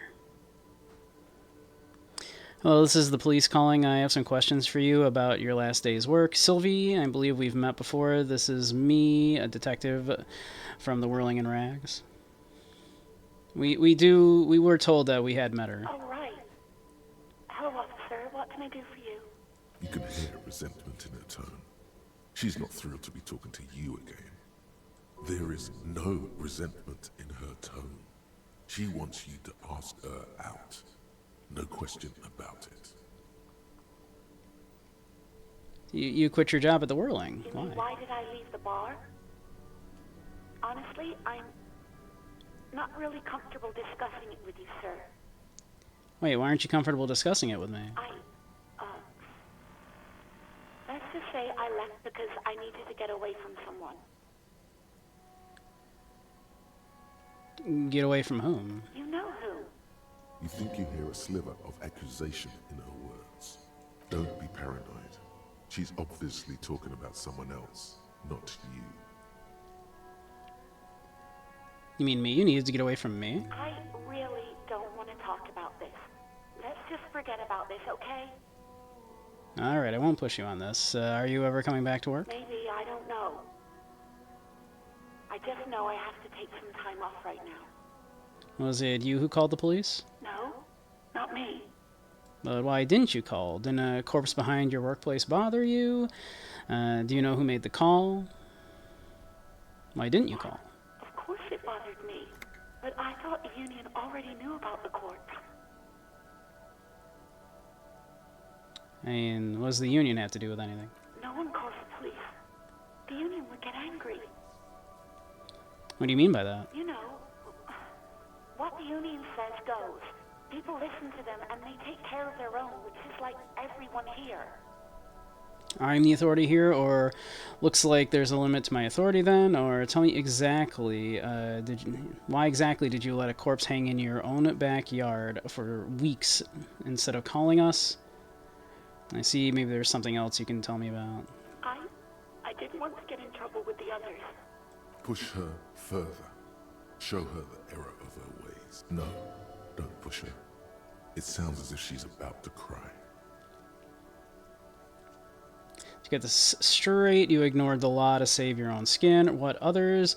I see you don't worry about it. I understand. What others? The other people who live around here. Local people.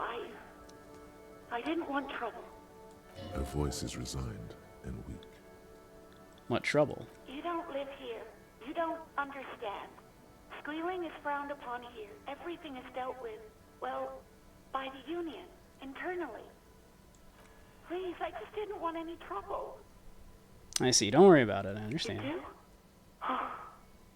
What else can I do for you? Do you know who made the call? No, sorry. I don't. Not a lot of people have phones around here. Copper thieves take the wires.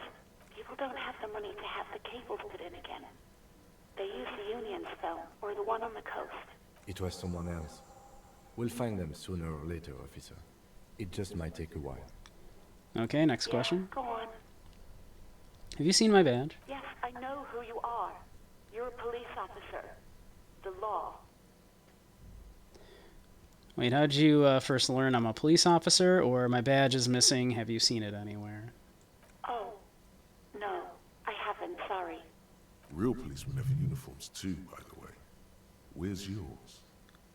Not my uniform, too. God, I should really look into that. Kim doesn't have a uniform, and he seems real to me, or I'm going to let it slide. I don't need answers for every little thing. Look, Kim doesn't have a uniform. He's in plain clothes, voluntarily. It's different from not knowing where your uniform is. There are officers who wear the signature Perseus black uniforms to the highest ranks in the RCM and end up buried in them as well. Others do it more casually. Looks like you're one of them. Have you seen my gun? Please, no. Not this again. Everyone saw your cool gun, detective. She sounds exacerbated. I showed you my gun. Where did it You happen? were trying to impress some people with it. Everyone was eating, and... She hesitates, not sure if she should continue. Sounds like it's going to be bad. Do you really want to know?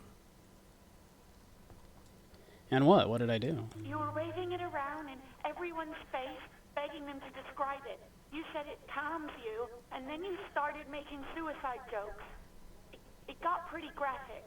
Some poor sod was trying to eat his pudding while you were screaming, spit flying, imitating the mercy shot right next to him. Spat some in his food. I don't think he touched it after. People tried to back away from you, or even slip out of the door. But you screamed. I am the goddamned law, and you have to listen to me. You are all suspects in a murder investigation. Yeesh. Should have offed myself. Why would I threaten to do that? I mean, look at the world. I'd love to stay. Okay, I don't know what to say. Yes, but what happened to my gun? Me neither. No idea. All I know is next you were waving around. Looks like we got ads starting in a moment. Like big bucks cannot lie, and guns can't buy money, but money can always buy guns. It almost looked like you pawned it, but believe me, I did not ask. Yeah, I found my patrol cloak earlier, but have you seen my policeman uniform? Uniform? I never saw you in any uniform. You had your things on, the disco things. Somewhere in a dank rental apartment, two police Once the ads officers start, we'll take a stand little in the dark. pause. Trash and liquor bottles cover the floor. Things are not good. One of the men, trying not to slip on old newspapers, makes his way to the window and pulls the curtains apart. Roaches scatter as the light comes in. God damn. Officer Michelle Elfboy Williams speaks to himself. His partner, Sundance Fisher, looks at the patrol uniform he's wearing, then at an identical suit frame on the wall. It's blue and covered in dust. Let's get the fuck out of there. He turns to Williams. He hasn't been here in days. Alright, we got ads running. So, we'll be right back once those are finished.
Alright, welcome back everybody. Ads should be over. Oh, God, she got an ad for that Bahaneko or God, that show. Ugh, God, what not? Ugh. That show. Alright.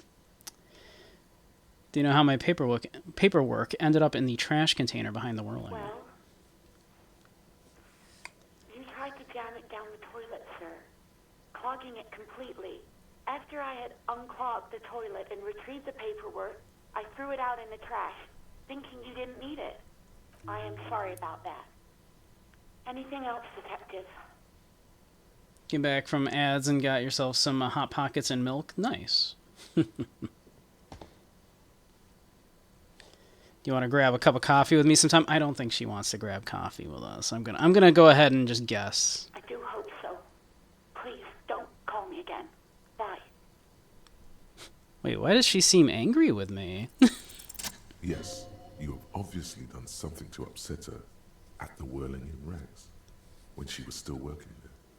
Wait, before you go, you're mad at me, right? Tell me what I did. What did I do? I can't remember anything. I'm not mad. It's just you were so drunk and so emotional all the time, and then the Skua thing happened. Just made me want to quit. What Skua thing? So you're telling me that I was the one who made you want to quit? The stuffed bird, the great Skua.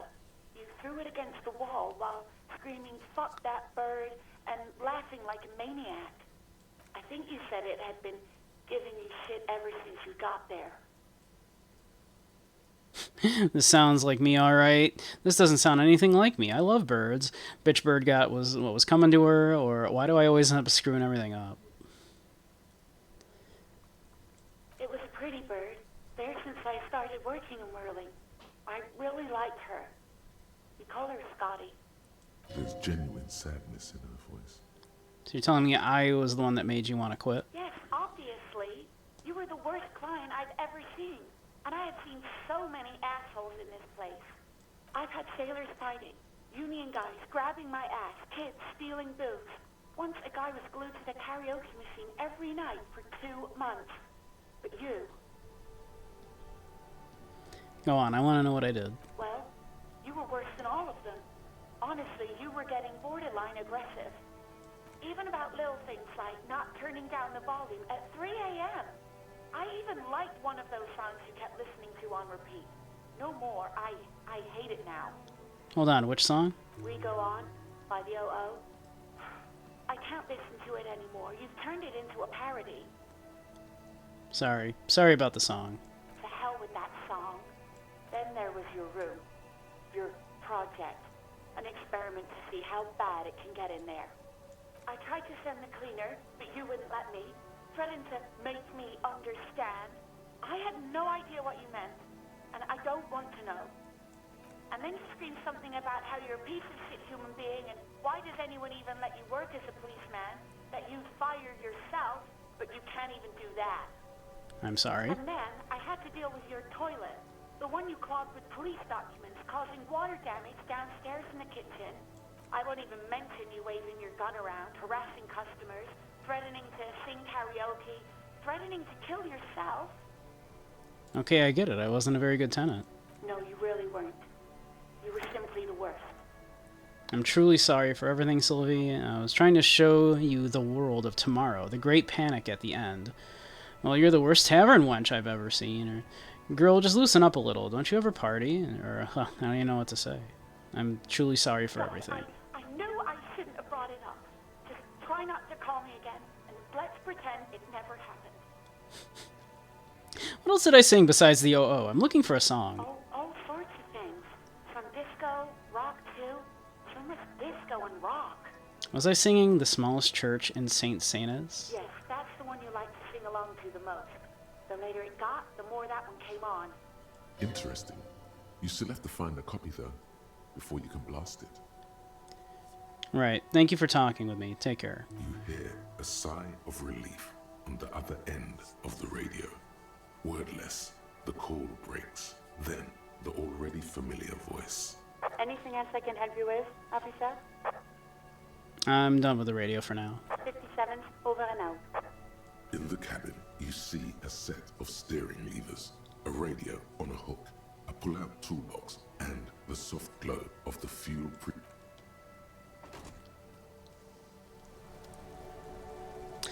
So that didn't go, you know, that sure was a thing. I am a gander and a hunter and a gatherer. Feel like a traveler. The man mutters to himself, accenting the beats as he goes. Keep listening.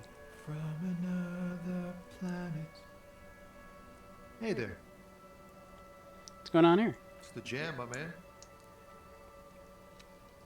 Motions towards the sprawl of lorries with a sweeping gesture. The air from the east is thick with the smell of crude oils, heavy metals and other byproducts of the modern era. You can almost taste it. What's the jam? Traffic jam for the ages. Harbor gates up the street are shut tight. No explanation given. Workers on strike, scabs agitating, an all-around clusterfuck. Meanwhile, we're all stuck here in long-haul limbo for days upon days upon days. Upon days. Limbo, huh? So that's where I am. Yeah, exactly. So how long have you been here? Feels like forever. Like I was born on this here roundabout and this was all I ever knew. Just me and the metal and the tires, the oil and the fumes of mazout. Extravagantly phrased, but I can roll with it. I don't quite understand what you just said, or could you say it again, only with less plotting? Yeah, imagine. It's been a whole week already. Behind the laugh, however, a touch of sorrow. So tell me, what do you need? Guy smokes. Care to spare some change for a working stiff? Tell me more about this strike. What are you hauling anyway? Got some change? Oh. No, I ain't got any money. They don't want to pay for unfinished work. They who? The bosses, man. Makes sense. First work, then pay. I don't know who these bosses think they are, but that sounds like a good arrangement for them. So you're broke. Got it. What else did I have? Yeah. Yeah, it sure ain't good for me. Or you. I'd spare a coin or two for a city cop down in his luck. If I had saved 4 myself. So tell me more about this strike. It's like whatever's going on over at the docks. Workers got a blockade set up, making demands, no way in or out. What's the union demanding? Some pretty wild stuff, I hear. Like a giant new power crane in half the company? I forget what exactly. Good on them, I guess. Exactly. I've heard talk there's a company rep in town, too. Like a strike negotiator type. They'd know what's up. Precise demands and so on. What do you think the company wants? They want to keep that money flowing in, my man. Ka-ching. Anything else I should know? Anything else? Yeah, this ain't really my area of expertise. I just do my job and get paid. I have things to do and places to be. All of us do. All of who? Us lorry drivers. Camionneurs. You still hang around here waiting for this mess to end. Most have scurried off somewhere to get drunk or high. Or laid. Not that I blame them, really. Not you? Not my thing. Chasing transient pleasures is a drag these days. I prefer the examined life now. Thinking, reflecting, observing. He glances down the road towards the horizon, a glint of something in his eyes. What's better than chasing transient pleasures? The more transient, the better. When one's ended, you can get onto the next one. I mean, kinda. What are you hauling anyway? Oh, high-grade narcotics, illegal firearms, stuff like that. Look it, I've always wanted a friend in the underworld. Ha! No, I'm joking, my man. Found runs a nice, clean business. This haul of cargo is mostly sporting goods. You know, tracksuits and that kind of thing. They usually get shipped to Grodd and the Occident. Though we've been making headway in the Il Moran market lately. That's your machine behind you. Could I get one of those foam track suits you're hauling? We're pals and all, but I can't just freely hand out the merchandise. The bosses won't be happy. So that's your machine behind It's you. rockin' beauty. Sure is. Like a rash you can't get rid of. You interested in heavy-duty cargo machinery? Yeah, these lorries are pretty neat. Or interested? Not really. I just asked because, I don't know, must be a cop reflex. Yeah, they're pretty neat. for carrying large quantities of cargo a long distance. These found tracksuits need to find their way to the kids way out in Wamra with Laurent Bird somehow. There it is again. A little touch of sadness beneath his cool. He thinks he spent too long in this lorry. So nothing illegal then? Not unless they've illegalized sports equipment while I was on the road. Right, and The another man question. taps his fingers rhythmically against his arm. Formidable empathy check. In his eyes, Heck yeah. an unfamiliar longing. Flecks of brown and gold. Familiar how? It's hard to say. His gaze wanders southwest, down the street that goes beyond the horizon. The road continues for miles, flowing together with other roads, turning into causeways or bridges, ending suddenly in dead ends, or ramping up or down highways. It forms a crisscross pattern across the land. Where does it lead? Above the Jamrock Quarter, in the form of a raised motorway, and then the never-ending sprawl of Forburg, high above buildings, new and old, the air filled with the rumble of motor engines. Further. To the old south, to the farthest outskirts of Revachol, through the checkered fields of farmland, upstream to the river Esperance, past Montmartin, the border approaches. What's beyond the border? You cannot see. It's out of the city. Up ahead, the mist blocks all sight. A gale blows across your cheeks. It is cold. Before you stands a tall lorry driver with sad eyes. What's in the southwest? Excuse me? He emerges from the reverie. Really, you can tell me? Hell, I get longing. I felt something similar since I woke up. Hell, I get longing. Man, I don't know what to say. Not much anyone can do. There's no helping in absence, you know. I miss my family. They're all I have. My wife, second kid on the way, waiting all the way in Diora. And here I am stuck in this shit, so far from home. Diora? Diora of the Seven Seas. It's on the other end of Le Caillou, pretty much. On another island called Laurentire, off mainland. We've got a little place there. Can almost hear my kid laugh when it snows. What's it like to miss someone? What's it like? Good. And bad. An ache that brings you joy. I think of them a lot. I dream up these silly scenarios in great detail of living with them. It comforts me. What about you, cop man? You missing someone? Is that what it is? This feeling? No, it's scarier than that. You're pursued by a hunter, smelling of apricots and sorrow, and the past.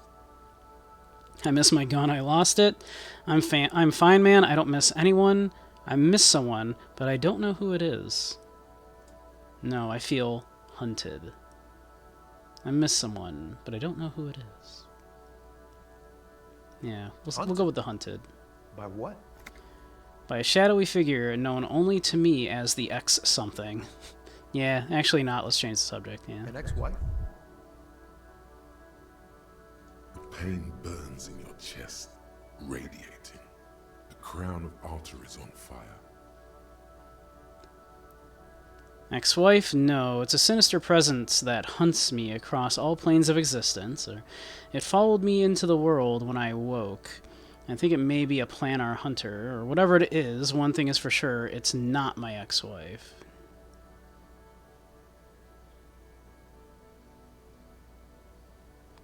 Whatever it is, no. Still, a Not my- shadowy figure. That sounds pretty bad. I hope that doesn't happen to my marriage. For some reason, sire, he pays no heed to your objection, continuing instead as if it were your ex-wife. Strange. First, what is marriage? It's definitely going to happen to your marriage too, damn. Don't worry, I'm certain nothing bad is ever going to happen to your marriage, or yeah, my thing has got nothing to do with marriage.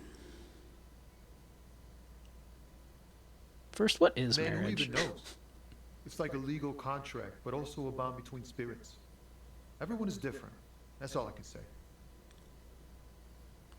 Yeah, my thing has got nothing to do with marriage. Sure, man, if you say so. Doesn't look Well, like he look, man. believes you. Thanks for this. It's good to talk to someone. I know it wasn't easy to ask, so I hope you find your way through your own troubles. I'm good for now. Good talk. Don't be a stranger. Tommy Lom.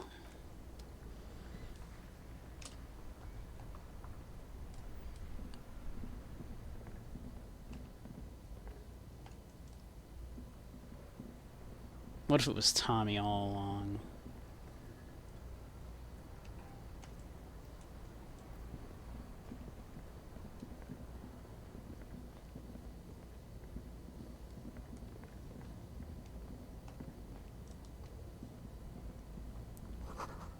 A bold slogan, Humanox, covers the truck.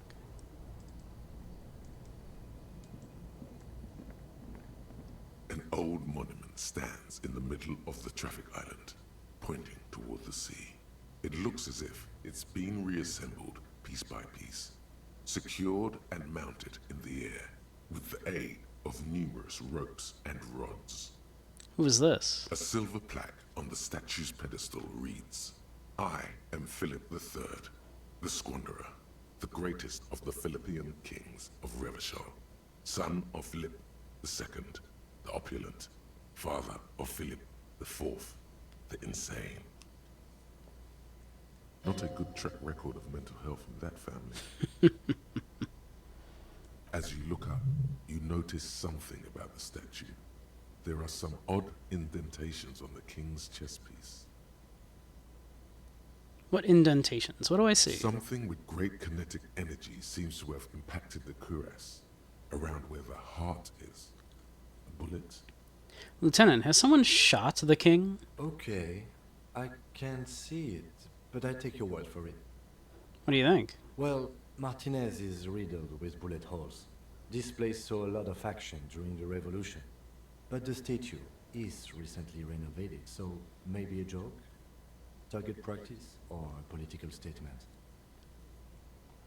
Political. It's a king, and he's been shot. Why not? What this shows us is guns aren't too uncommon here, and people still shoot them, sometimes at kings. The king stands high above you, surveying the bay, mute and indifferent to your sighting. What did he do? You have no idea what you did a week ago. How would you know what this guy did many centuries ago? High above you, the king stands triumphantly oblivious to your memory trouble. Well, we don't know.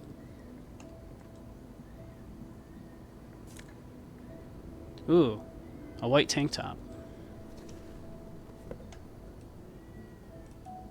Classy. Ruins full of snow. No one lives here anymore.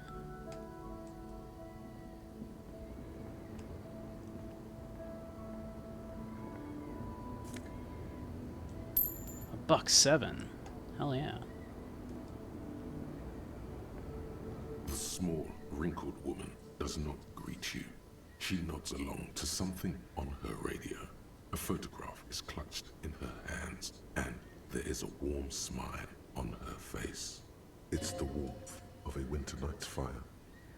Maybe she could give you comfort and shelter. Some cigarettes and food money.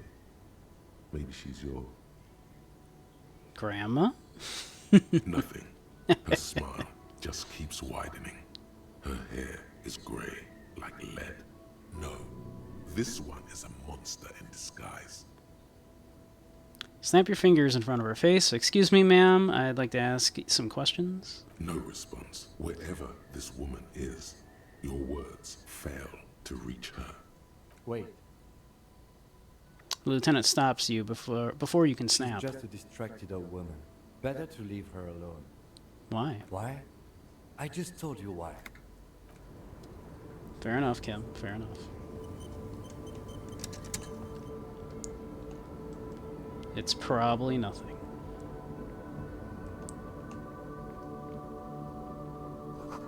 Foreign car, kept in good condition.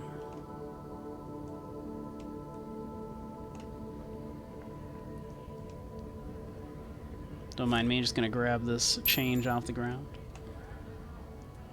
A lorry stuck in the traffic jam. This big, heavy Grad-made machine is well kept for such an old machine. Look in the window. The windows are clear. They've been recently washed. You can see a lorryman's cabin with personal belongings, stickers, insignia. What kind of stickers? The driver has adorned his space with a substantial collection of peculiar paraphernalia. Proclamations about honor, strength, and purity are glued to various panels. A large metal pendant hangs from the rear view mirror. The pendant features a sun crown with wavy rays. What about the back seat? The back end of the cabin has a small perch to sleep, large ashtrays. There are several suns and wheels sewn into the curtains. Racist nationalist paraphernalia. Not unusual in this part of town. This is our guy. You think this lorry belongs to our tough guy? Likely, yes. This guy's proud of who he is. Drapes it all over his machine. He was acting tough before. This probably scared him a bit. Who knows when it will come in handy? A slightly scared, racist lorryman. A lorry stuck in the traffic jam.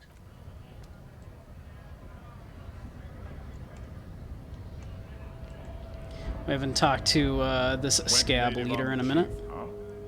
Those ballerina antics were reckless. Should have just punched him in the throat again. Hey, Freddy Red, thank you for the head pass. Wrong. You did the right thing with Measurehead. The ballerina antics won you the fight. Exactly. Don't judge me. I knocked that man the F Let's out. talk about our right to work. What about it? Your right to work? You here to fuck with us? Beat the honest worker down. Why should I? We're here to fight for a cause. Well, Struck no. good. We're fighting for a cause here. Right to work. Right I'm not terribly to fond work. of scabs, but also I Besides, understand, you know. We're not that different. It helps if people see us talking. Thank you, Andy. I calms will, and strike in breakers fact, together. have some tea. Shows authorities are on our side. Builds confidence. Regardless, I have some questions for you. Maybe you should ask them the questions, like why we're not allowed to make a living here. Shame on you! We have families to feed, you piece of shit. He points his finger at the man sitting on the railing. So do we, Scott. The loitering man hollers in return.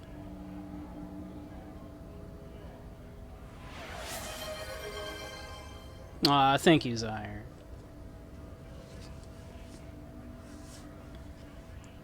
I'm sure Crow will very much appreciate that.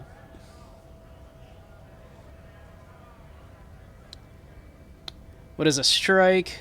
Who are all these strike breakers? What exactly is your goal here? I'm just gonna leave now. What is a When strike? a bunch of ungrateful, lazy cockroaches can't get their act together, decide to block honest work for other people. He shifts uncomfortably in his worker's overalls. What do the strikers want? Beats me. They mumble nonsense about boardrooms and workers' rights, while we have the right to work! When the man moves around, you perceive some serious abs underneath his tight-fitting shirt. This man is in shape. There's something odd in the way he carries himself. His set of clothing looks vaguely mismatched. The different pieces of the attire seem ill-fitting. Ill-fitting? His shirt is far too small and an unpleasantly tight fit, while the overalls, held up by a belt, seem to fit a man with much more corpulence. You're wearing new clothes? He ignores your question, choosing instead to turn to the emaciated workers, raising both fists in the air. The clothes are obviously not his. Who are all these strikebreakers? Honest men and women, with rights, to work, to be useful, not toys for corporate interests. The man runs a hand through his steadily graying military We haircut. came here to help the harbor run smoothly in time of crisis. If union fucks don't want work, they ought to let in those who do want work. I have a question. Why do all these men follow your leadership? You think they follow because I'm big and loud? No. They follow the rules of the market, the rules of the economy, because they were given a job to do! You've been talking to him for quite a while now. Something is off with this guy. Ask him where he's from. Okay, I gotta ask, where exactly are you from? What's it to you? Deep-set suspicion drips from every syllable. Curiosity, gonna figure out this strike mess. Routine, part of the investigation. I thought you looked real familiar for a second there. No. Don't think we've met before. I came to help out the people. Already got that. I'm interested in your background, or makes sense, I guess. Never mind, not gonna pry. We're all workers, right? Workers stick together. Came from the eminent domain, in Jamrock. Backgrounds in odd jobs, heavy lifting, cargo hauling, bouncer work. I know the drill. A bouncer? Where? I frequent a lot of the bars. Maybe I know one. We are from Jamrock. Sweet, I know bars. Been thrown out from several. Maybe that's why you seem familiar. I don't really drink, but work has taken me to some. Worked at Territorial. Ring a bell? Not right now, but I might have been there. I don't really remember things well. Yeah, I think I've been there. Uh-huh. It was a long time ago. What exactly is your goal here? We were promised work. We'd be in there, working, if the bastards hadn't shut the gates. And you're unable to breach the entrance? Okay, I wanted to discuss something else. Main gate's locked. Would take heavy ordnance to bust it open. Could try to get in through the secretary's office. Door's locked. The guard's blocking the way to the access panel. And I don't mean the scrawny mess punk either. I mean head measurer. Or whatever he is. Wait, you can't get by Measurehead? But I got by Measurehead. I kicked him in the face. Have you considered storming in like all of you? Or why don't you just talk to them? Yeah. I saw your ballerina moves up there.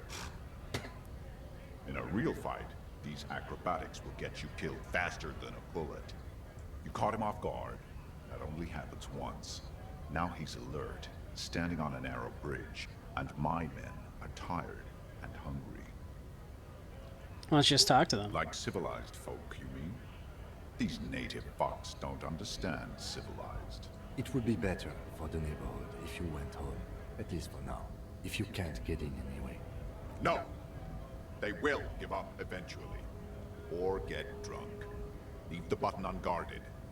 Then we charge.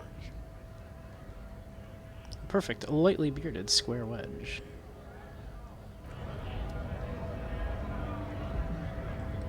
How you doing, Manana? Greater Revachol Industrial Harbor.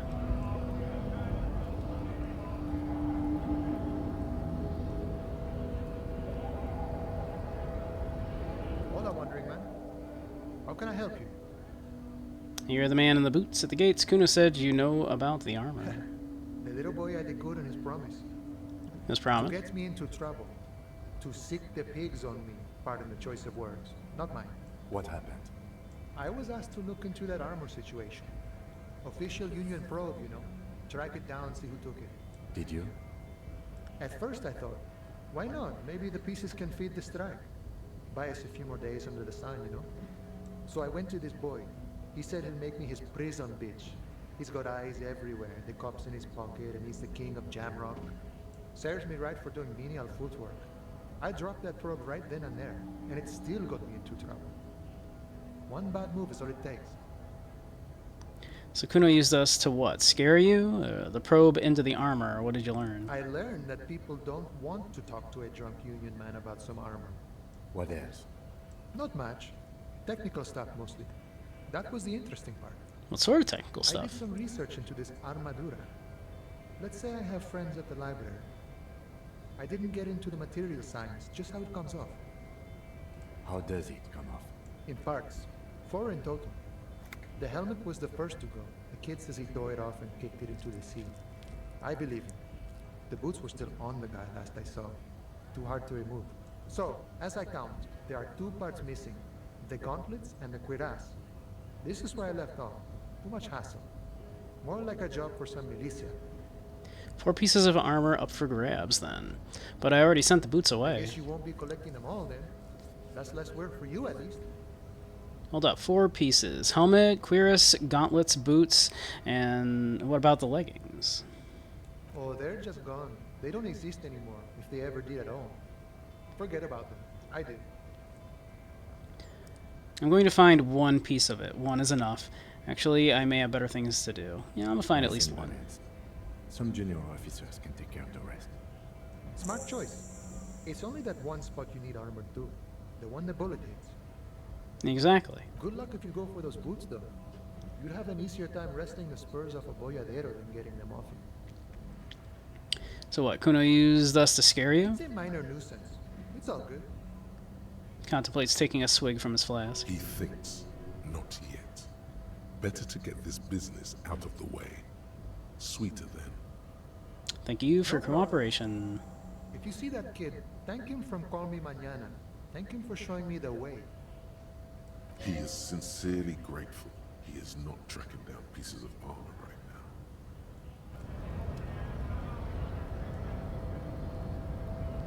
now. Fair enough.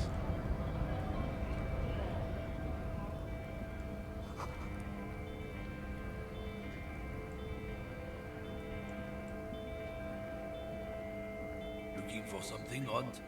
Come to tell me to fuck off again? What are you hauling? Oh, not much anymore.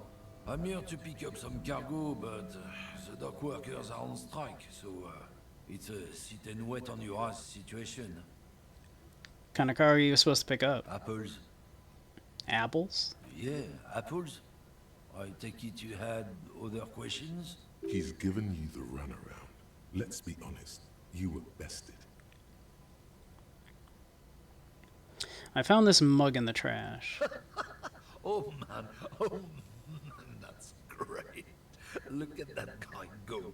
I haven't seen anything that funny in a while. Is it yours? God man. Thanks for that, but no, it's not mine. Yeah, we're done for now.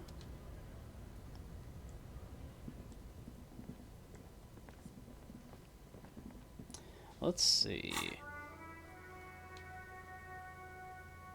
Boy, have we got a whole bunch of tasks, huh?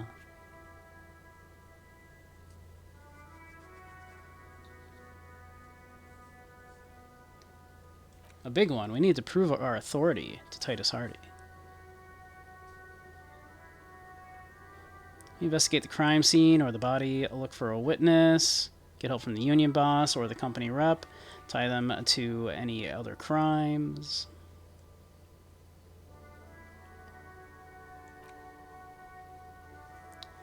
Let's see, we won't be able to do that until tomorrow.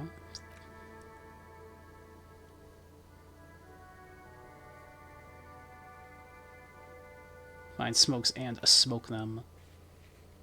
Track down your badge. Put the clothes in the trash.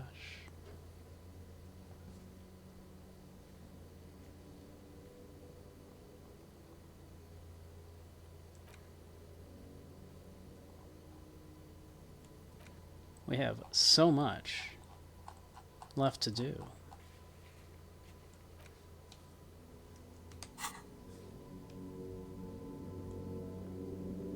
Well, maybe we should talk to Everart now that we have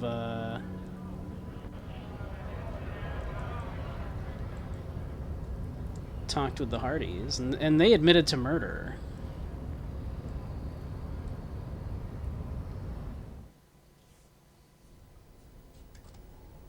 I mean, that's, you know, kind of a big deal, right? Murder. A giant aspirin on the pillow and a pattern of coffee rings on the armrest. Someone is habitually chilling next to the radio.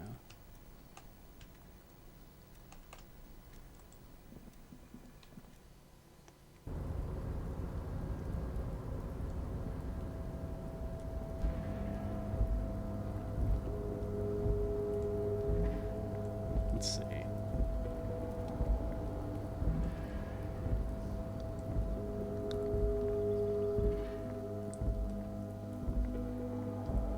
We might as well collect all these, right?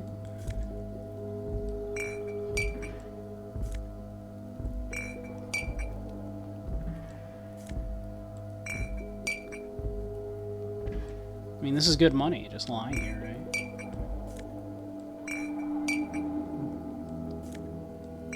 Collect all these bottles.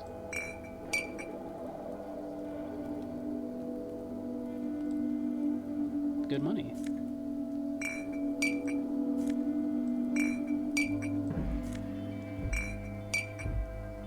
We're cleaning up around. I mean, we're doing a service, really.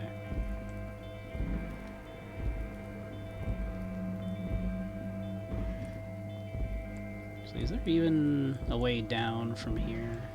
No. Okay. I didn't think so. I was gonna say, is there a way down from there? Because I don't think I ever did it, like, earlier.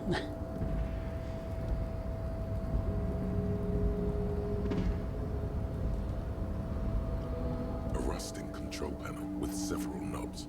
2 buttons marked Marsh and Arret are faded with use.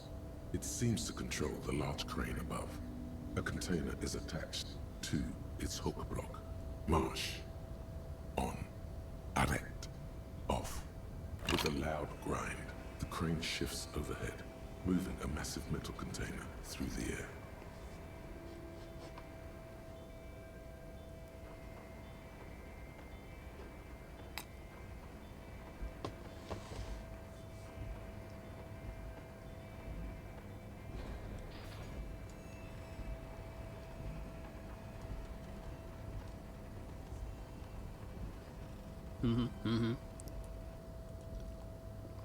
And with a surprisingly quiet thunk, the crane places the container down.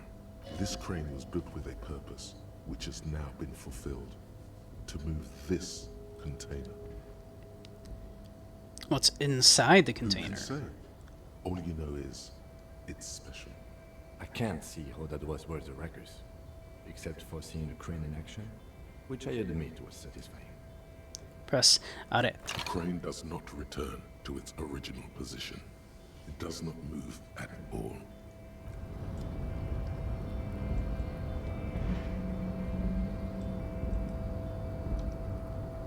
Before you stands a cargo container, just one of many in the yard. Lieutenant, I think there's something special about this container. Because I don't.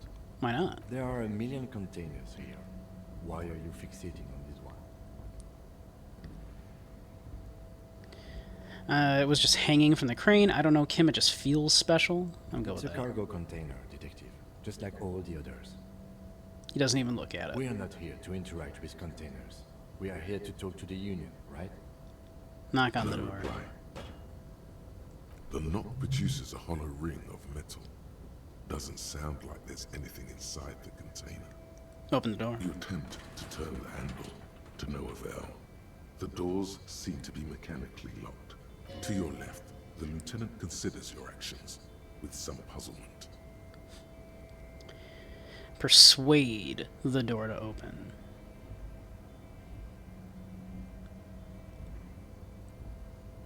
We can try. Why are you even trying to open a door with rhetoric? Because getting physical wasn't an option. Or yeah, why am I? Because what wasn't an option?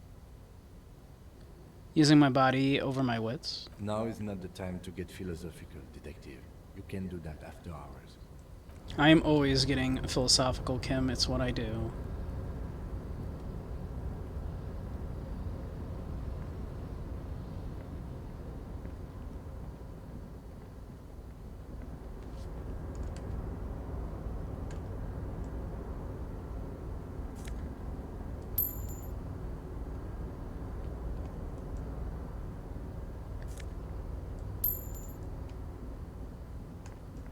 Let's see, nothing over here, right? Alright.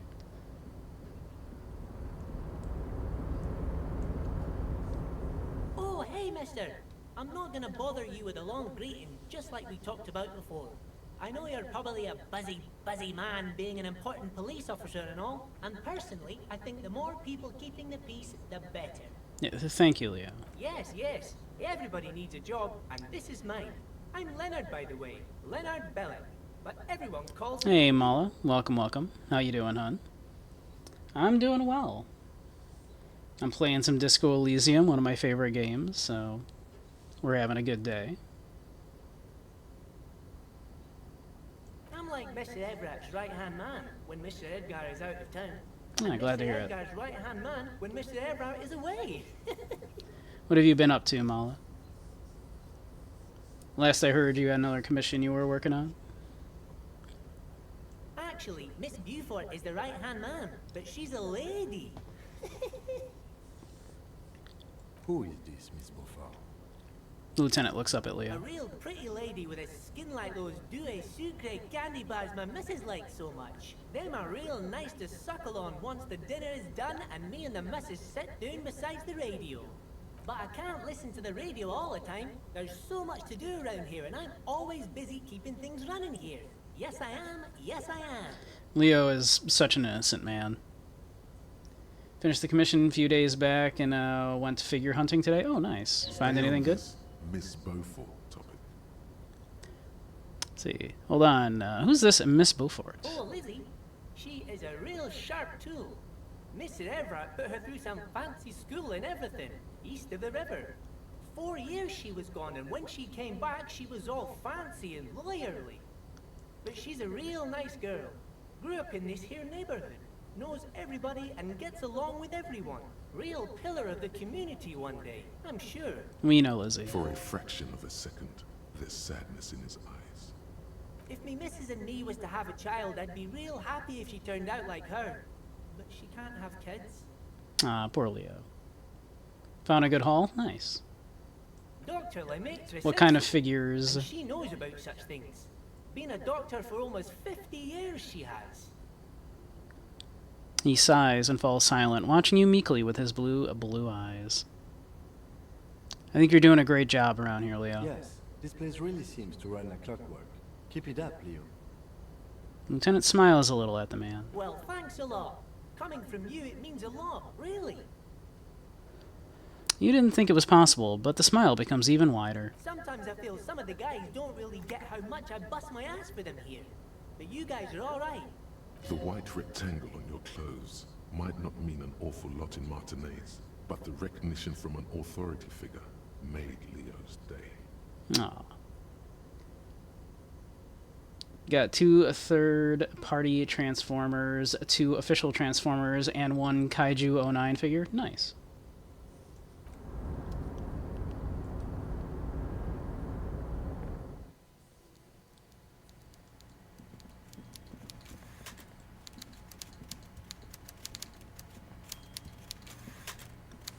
Hey, Crow. Yep, Zyre gifted you Every worker? a little, yeah, because ads suck. Every worker, a member of the board. That's right, Mr. Dubois. I see the socialist democratic fervor now burns in your heart, too. How can I help you today? More pure communist, but you know. Told the union is involved in the local drug trade. I'm reconsidering opening that door you asked me to open. Perhaps it'll help me somehow. Turns out the strikers were being served an alcoholic brew. I stopped this madness. I met Joyce, the company representative. What's in the container that's outside of your office? My dear Harry, there are literally millions of containers in this harbor. I couldn't possibly remember what's in all of them. There's something special about it. It was attached to the Kvalsund crane. Kvalsund. Harry, you smooth-talking son of a bitch. Time is a precious resource, and I don't have enough of it to count containers with you. Smooth talking. Maybe that's the way to go about opening the container. You should at least try convincing it. We did try. Let's see. Turns out the strikers were being served an alcoholic brew. I don't know what that means, Harry, but I love it. I love your initiative.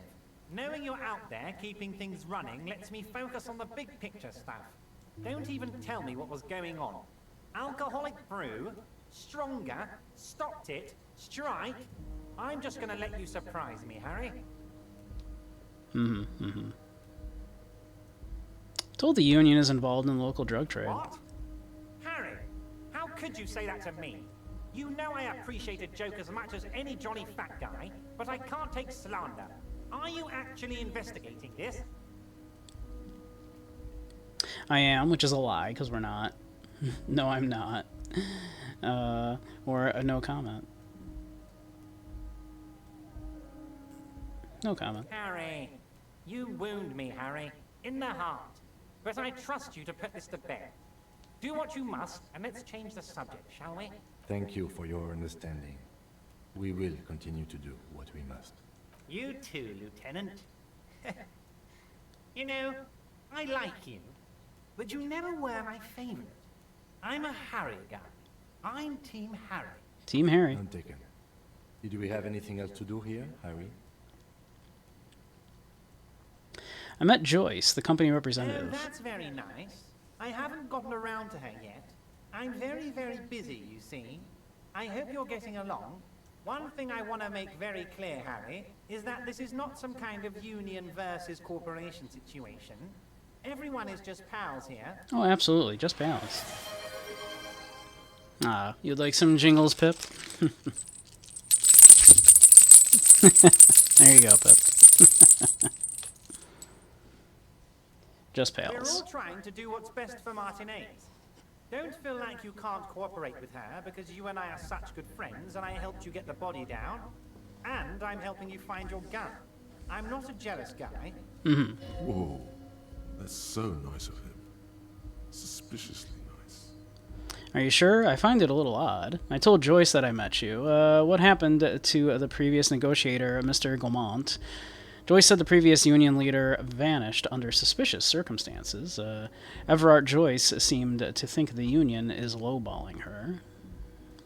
Why haven't you let her in to see you? Are you sure? Find that a little I'm just odd. a nice guy, Harry. I wouldn't be where I am now if I wasn't nice. Politics is all about emotions, and I want you to have positive emotions when you think of me. Mm-hmm. Okay then, positive emotions it is. You like positive emotions. Happened to the previous negotiator. What do you mean, Harry? Nothing. I let him go. He made concessions for the company in previous negotiations. Why would you let an ally like that go? He's an old man, Harry. I wanted him to spend more time with his family. God knows how long he's got left. You called him a midget. Harry, I have little people in my organization. I would never call someone a midget. What is this? Honestly, I'm beginning to think you're a midget, Harry. I'm only kidding, Harry. You're not a midget. No one is. We're pals. It's hard to say if he really lost his temper, or if this is another one of his tricks. This man almost never angers visibly. Joyce said the previous union leader vanished under suspicious circumstances. Vanished? Harry, the woman left her casserole in the oven and couldn't make it here in time for the voting. Oh, did I leave my casserole on? Better go home and check. The election can wait. When she got back, the whole thing was over. Wait, there was no mention of a casserole from Joyce. Funny, Joyce didn't mention that. Harry. Do not fixate on this little matter. Maybe it was a rabbit stew, or a hairdryer, or an iron. The point is, her heart wasn't in it. Mine was. I'm doing well, Pip. How are you doing? That much is true. His heart truly is in it, though you wouldn't think so by looking at him. If it's spilled blood you're looking for, then there certainly isn't any in his expression or demeanor now. I told Joyce that I met you. It's perfectly okay. Even if you've told her everything we've talked about, it's absolutely fine. Everard, Joyce seems to think the union's lowballing. Yes. Low-balling, of course. This isn't a casino, Harry. Real people, real livelihoods are at stake here. But everything's a casino for those rich types. His expression makes it clear. This is childish and irresponsible behavior. Why haven't you let her in to see you? If she actually wants to see me, she will find a way. Any good negotiator would. And I just don't have anything to discuss with a bad negotiator.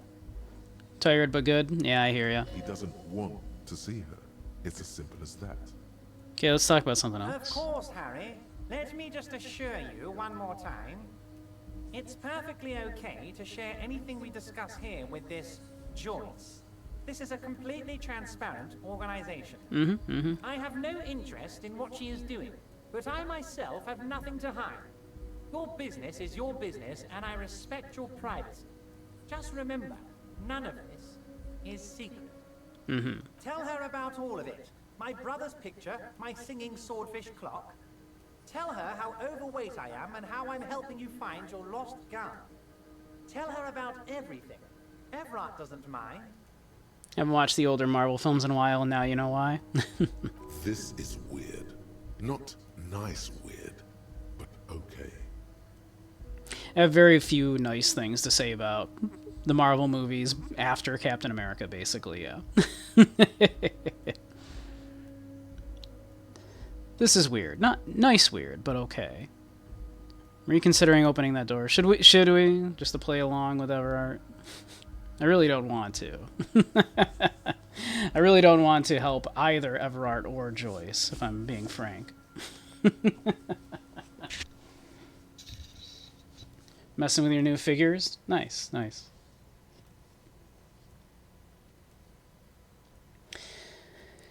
Perhaps we should.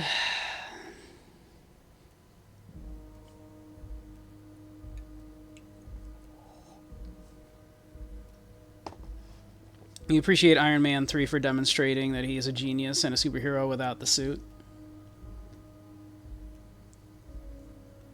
Yeah, I mean, in my last playthrough that I did, my one previous one that I did, because this is my second playthrough, I believe I did open the door. A fantastic change of heart, Harry. Go talk to Manana down by the gates. He'll brief you and give you the key. Just open one little door.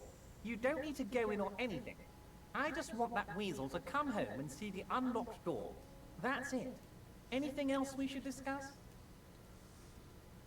Let's talk about my lost gun. Yes. My best men are tracking it down. Okay. Yeah. Harry? All right. Good enough. All right.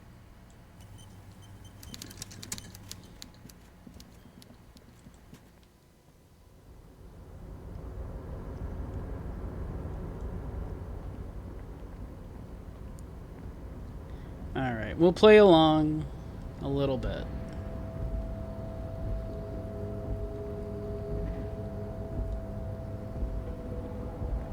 Not that I'm terribly fond of, you know, Everard.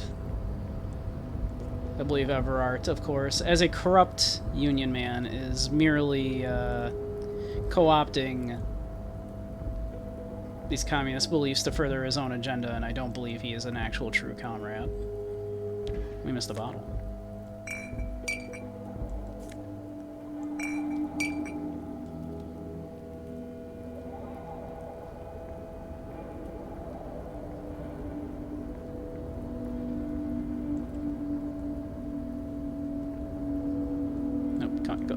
The door, Harry. The door.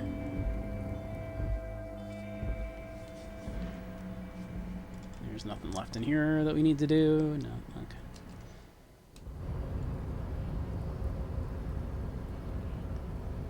Hey, Manana. Hola, wandering man. How can I help you? Everett said you have a key to a door. A key, huh? What door is this key supposed to open? Said it belonged to a weasel. I was hoping you could tell me. Of course. I got you. You don't know anything. Taps the side of his nose with a little wink. I got that key right here.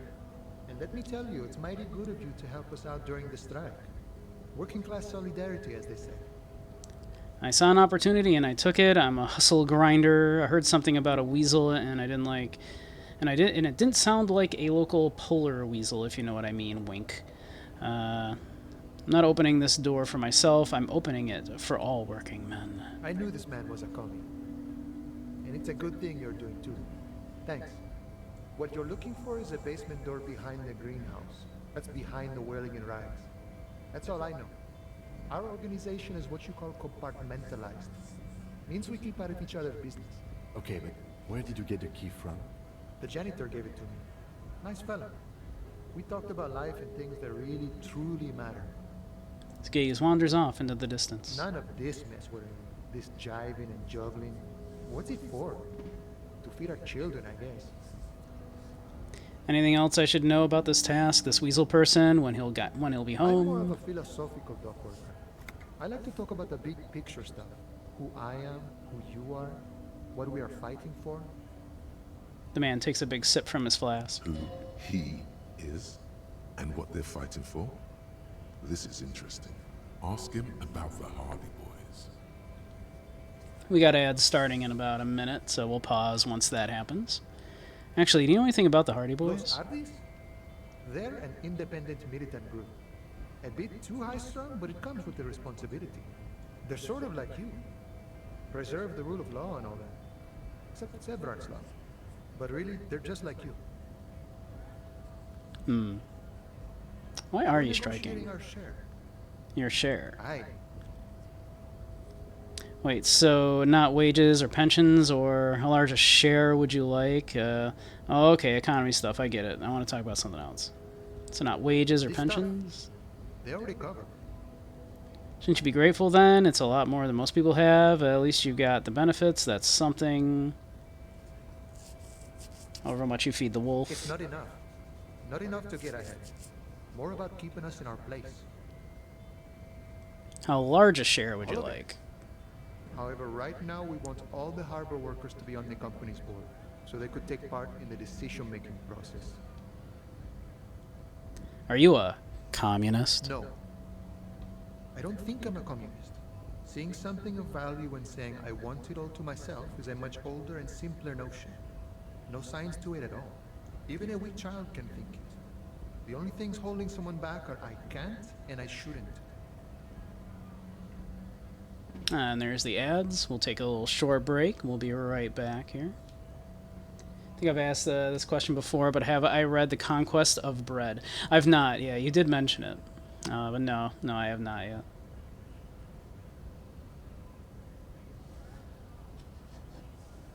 I probably should. It looks good.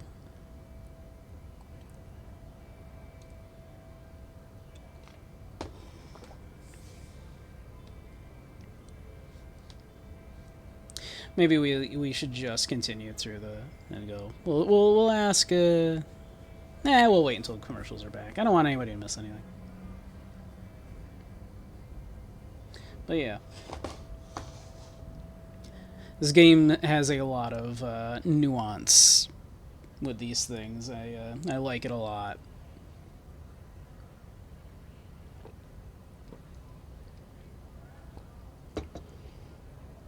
But yeah. This is one game that you certainly cannot make the argument that, keep politics out of video games, keep politics out of art. It's like, no, that's this game. All art is political, but this game is especially political. And I love that. I love that it uses this opportunity of having this amnesiac protagonist to have him ask the big questions, to get overtly political.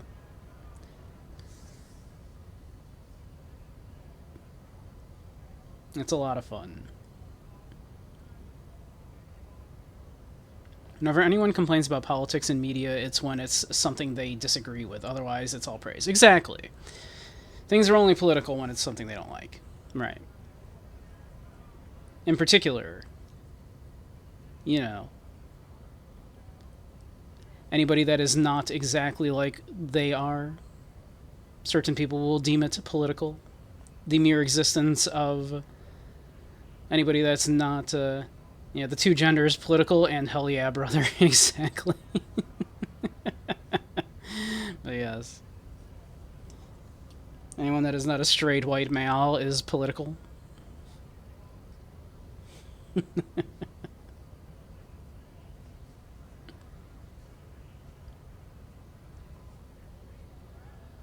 These are people that just walk up to strangers on the street and ask them why they have to be that way, if they're not a straight white man.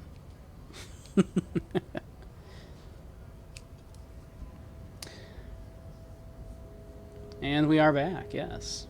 Welcome back, everyone. Got 8 ads. I'm sorry, Mala. If I could turn them off, I would. They suck. I hate them. But I try to work around them, and I do not do anything while they're running whenever I can help it, so that nobody misses anything. But the stuff you do aligns admirably well with the World Republic. Why not call yourself a communist? I have nothing against communists. They are honorable boyaderos.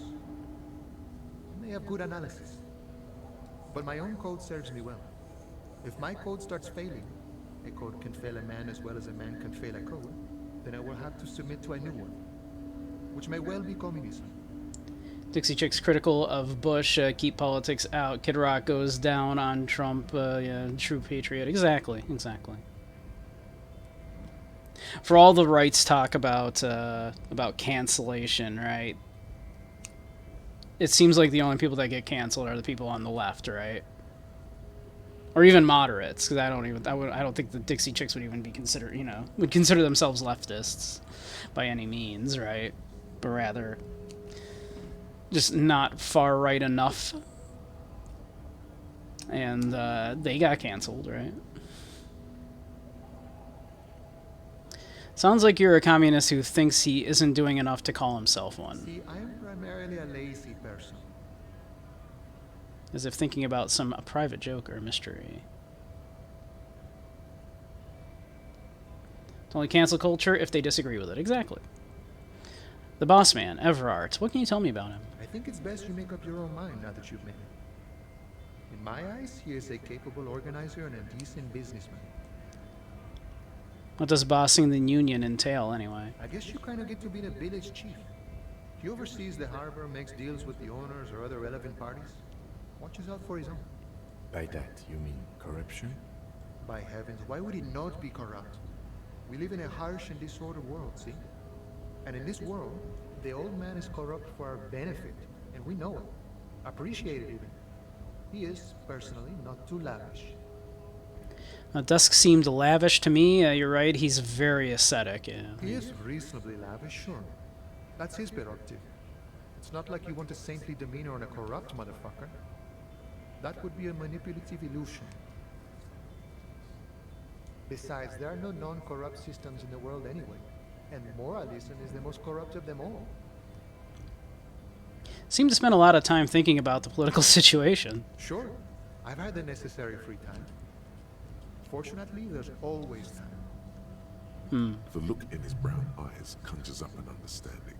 For him, having command of his time is the most important thing. Manana's kind of not wrong about a lot of this. The way he speaks about scabs, his general attitude. He's a follower of a 500-year-old Franco-Nigerian Boyadero code, itself an appropriation of Vespertine cool. That of a noble peasant or a traveling herdsman. True to yourself, independent in your actions, loyal to your friends. Maybe I am a boyadero.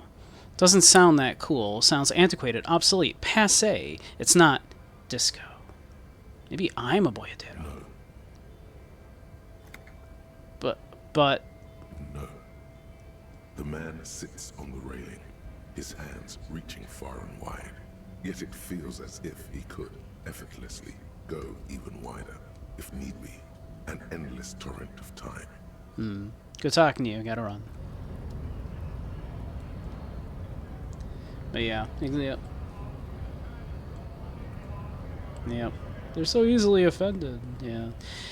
It's... You'll note, I think, that kind of talk is even calmed down, right? Because it doesn't seem like even they can, like, reasonably believe that they're not the ones being offended by shit at this point, right? I saw it. There we go. A little thought bubble. This book appears to be erotica, but without actual erotica. Well, dang.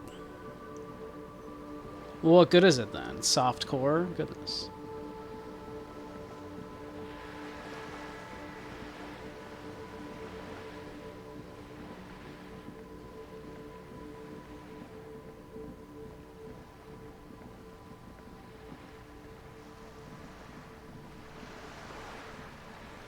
Oh, I wasn't coming to talk to Joyce right now. I forgot.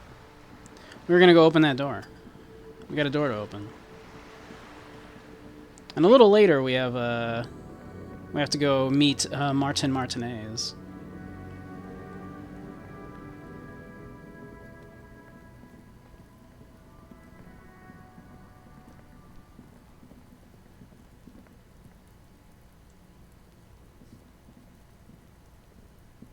This must be it.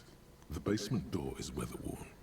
The copper nails holding the upholstery in place have turned green from sea air, and there's a knocker shaped like a lion's head. Press your ear against the door. The upholstery is worn and rough against your jaw. You don't hear any movement. In fact, it's oddly silent in the yard around you. No birds chirp. Carefully knock. You knock silently. The upholstery muffles the sound. No response comes from the apartment. I guess no one is in. Lieutenant looks uncomfortable. Lieutenant, what is your opinion on this task that we're undertaking? Let's be honest. This isn't what I joined the RCM for, but every day tells you something new about yourself. The lieutenant replies, still inspecting the padded door. Apparently, working with the local union boss to get info on an investigation is not something I'm squeamish about. So you don't mind that I unlock this door? The local thug is using the RCM for his busy work. But if this gets us to the bottom of this hanging, then I'm willing to look over it. On the other hand, we could just leave and tell Everard we opened the door. No one seems to be tailing us to see if we actually did it. Lie to Everard? That's also an option? Yes. Presenting a fabrication is known to get results here and there. You took this task. You make the call. The door is right here. You can just open it and be done with this. Besides, if you never open it, you're never going to find out what's behind the door. We need to know what's behind the door. You try to be as silent as you can. It takes a bit of rattling of the handle to loosen the bolt. Finally, the door unlocks with a small clack. Thoughts race through your head. Well, buddy, you opened it. No need to go inside. It would be rude. Only curiosity could account for stepping over that threshold. Maybe there's treasure in there. A white alligator. A fountain of quicksilver. Who knows? As you hold the open door, you can feel the air moving. A little draft. A whistle. I mean, we opened the door. We're not going to go inside. I mean, really.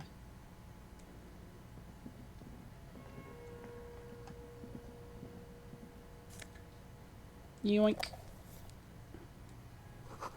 Small suitcase full of clothes. Guests are staying over?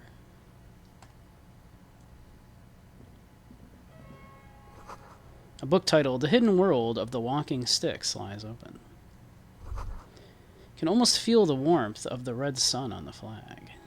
This is the flag of Revachol, the suzerainty. What's with the sun? This isn't just one sun, but there are little suns dancing around the big sun. This is the sevenfold sun miracle.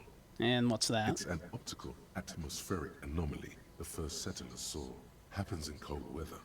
6 small suns around the big one. This complex halo phenomena is how old Revachol got its flag. It is but one of the many strange optic atmospheric phenomena of this wondrous archipelago. You're sure you once saw sundogs in your youth, and blue flares. Lieutenant, the old flag of the suzerain. Mm-hmm. The tenant is an old-fashioned guy. Don't bow to the flag. The flag doesn't seem to mind.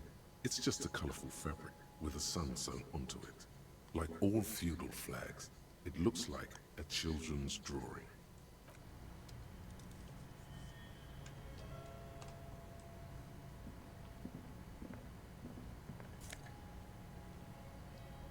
Well, my shirt now.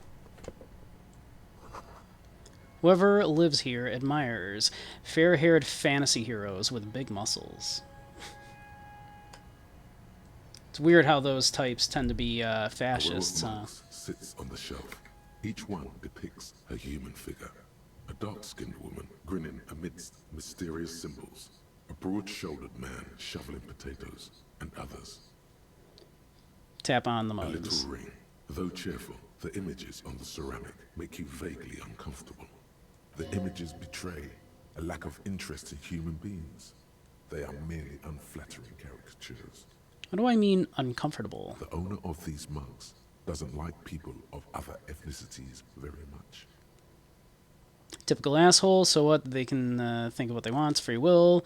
Thanks, good to know. I have no opinion on this. Typical asshole. This person is unhappy. The lieutenant picks up one of the mugs, then puts it back down with a look of disdain. I'm beginning to feel better about breaking into this man's apartment.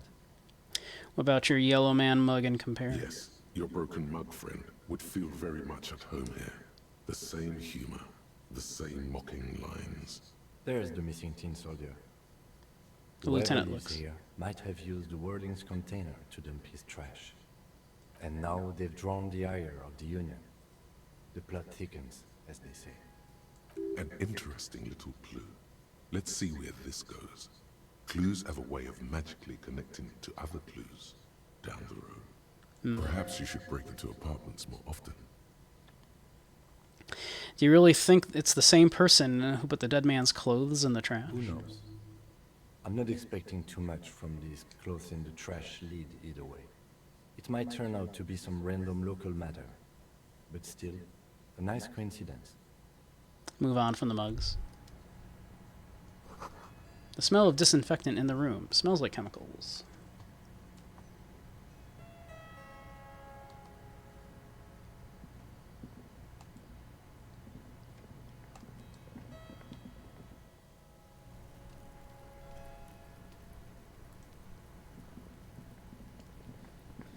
Some shitty R15BL usage.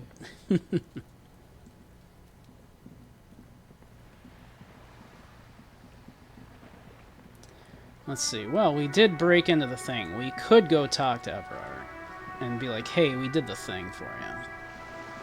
We do have Joyce right here. Just the weakest stuff, I bet. You're back. Good. What can I help you with? Okay, tell me about this alleged drug It's trafficking. quite straightforward.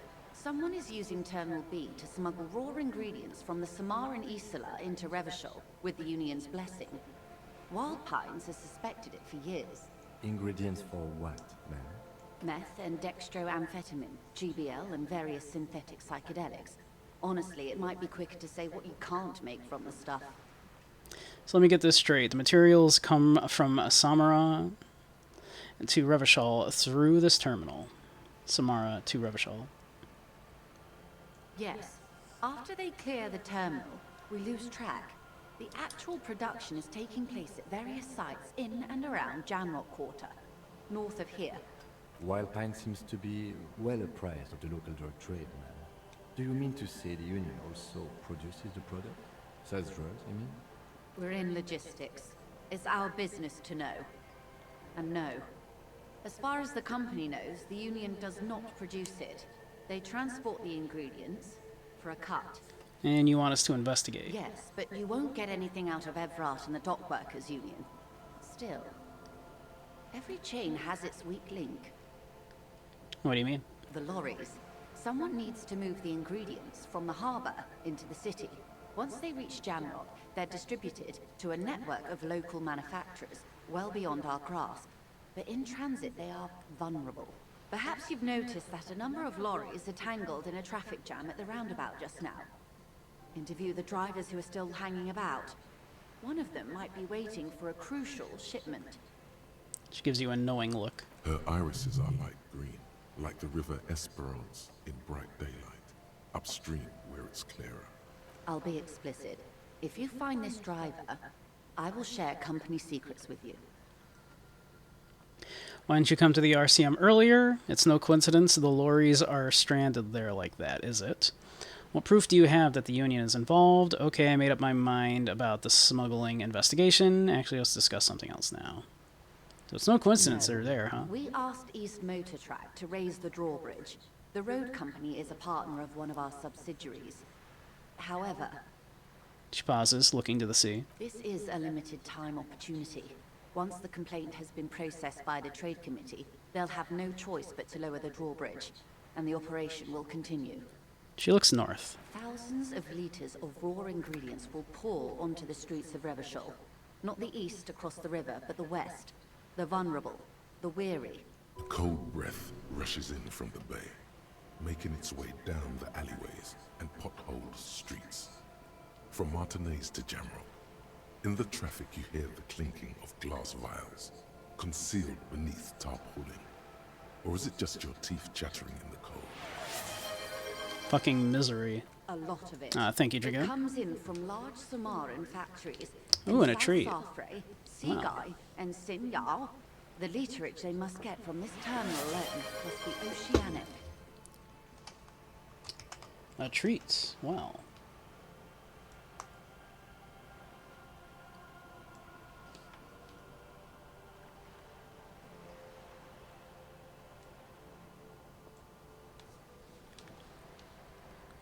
What sounds interesting?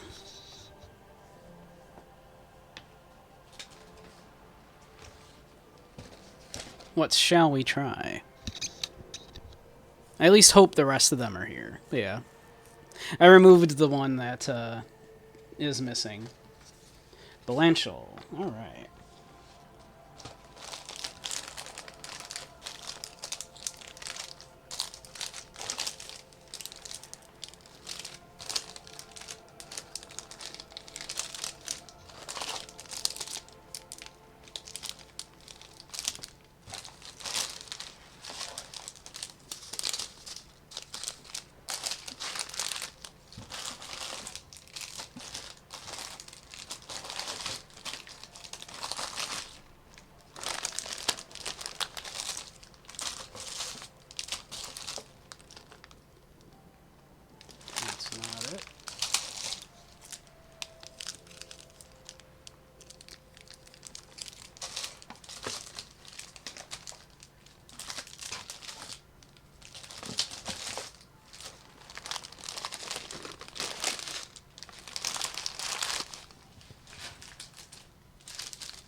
So many of these things.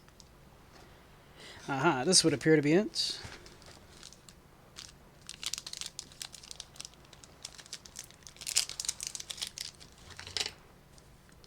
In fact, let me pull up my phone here and do a little translate on the packaging, but I think this is the one. It certainly looks like it.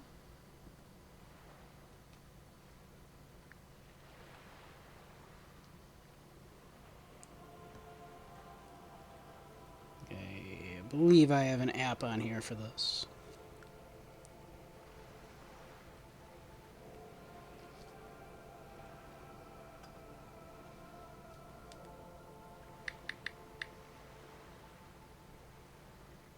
There we go.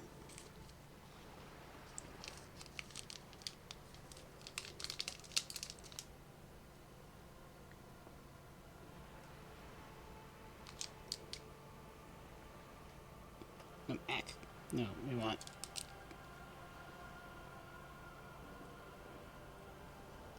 Japanese to English, please.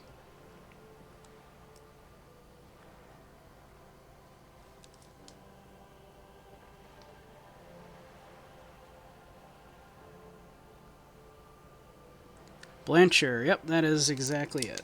Cool. Well, let's see. It says bourbon on the packaging.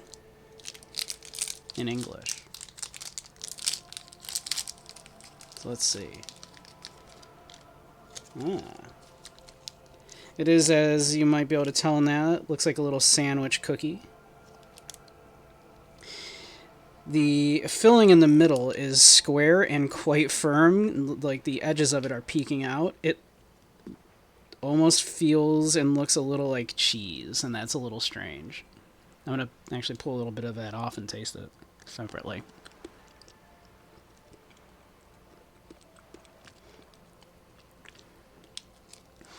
It's very sweet. I'll see.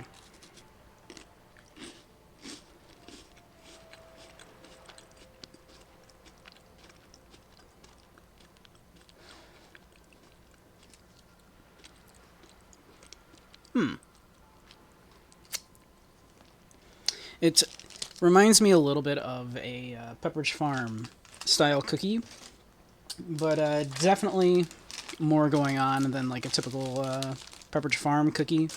You know how like their shortbread cookies are kind of a little bland, really? It's kind of all about the filling. And they're a little like kind of one-dimensional.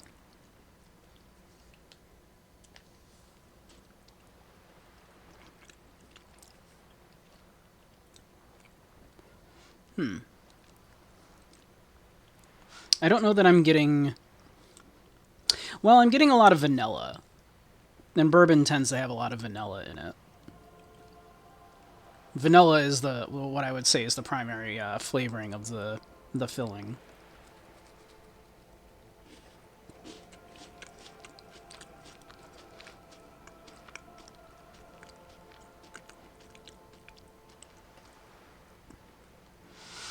Yeah, like definitely vanilla, and like a very milky flavor in the middle. Vanilla and milk. The cookie itself is very crumbly, not unlike a like a Pepperidge Farm, like a Milano cookie or something, but a little less bland. That too has like a little bit of vanilla in there. Very nice texture on it.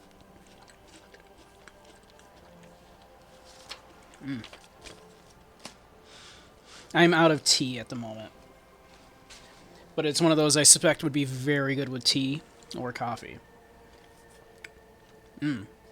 That's very good.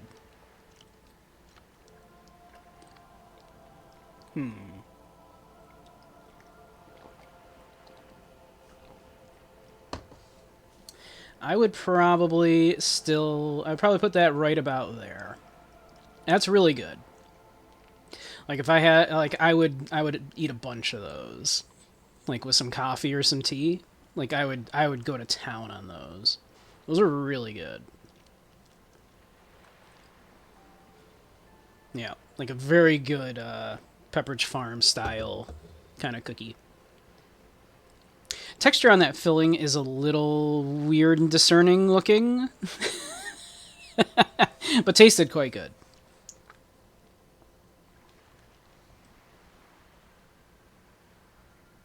Boop.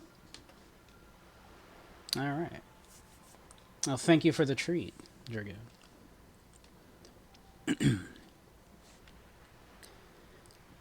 Well, at least this solves one mystery. What is that, Lieutenant? Why I had to call East Motor Track and beg them to open a drawbridge for me. I'd wandered since I first drove in, on my motor carriage. I am sorry for the inconvenience, Lieutenant Kisaragi, but we need them trapped here. This is a unique opportunity. I'm sure you understand. Why didn't you come to the RCM earlier? We did, on more than one occasion. Apparently, there's some sort of inter-precinct disagreement about whose jurisdiction this area falls under. Yeah, nobody wants to actually take care of Revachol. We know the company has launched its Martinez own probe into the union's alleged involvement. We also know it's come up empty. It's not just the RCM. No one's been able to find any hard evidence. Yeah, nobody wants to actually take jurisdiction over Martinez. Here's your chance, officers. All right. What proof do you have it's the union? They're financing this strike. There are thousands of unpaid dock workers going strong for the 4th month straight. There was a shakedown of local businesses preceding the strike. Many were squeezed to bankruptcy to fund it. With all due respect to these desert cacti, the contents of a few cash registers cannot provide for 2,000 men. The local businesses can scarcely provide for themselves. So you think the strike is being funded with the source ingredients for drugs? Precisely.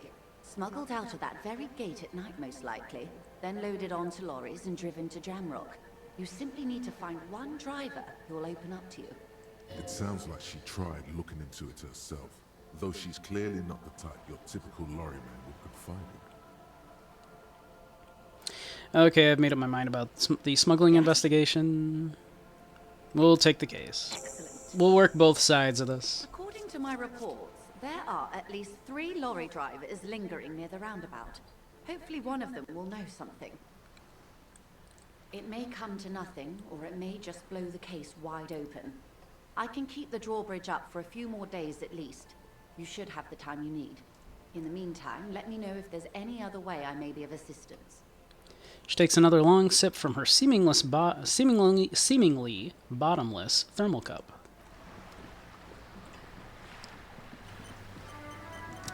To be fair, Jamrock seems to be in not the best position anyway, and maybe it's best to not just stand idly by while a bunch of drugs like flow into there, but at the same time, I mean, that's, you know, not my duty, I suppose, to police other people's like habits like that. Except I am a policeman, and that's what I'm supposed to be doing, but I don't really want to be a policeman. Harry's kind of over this policeman aspect of his life at this moment.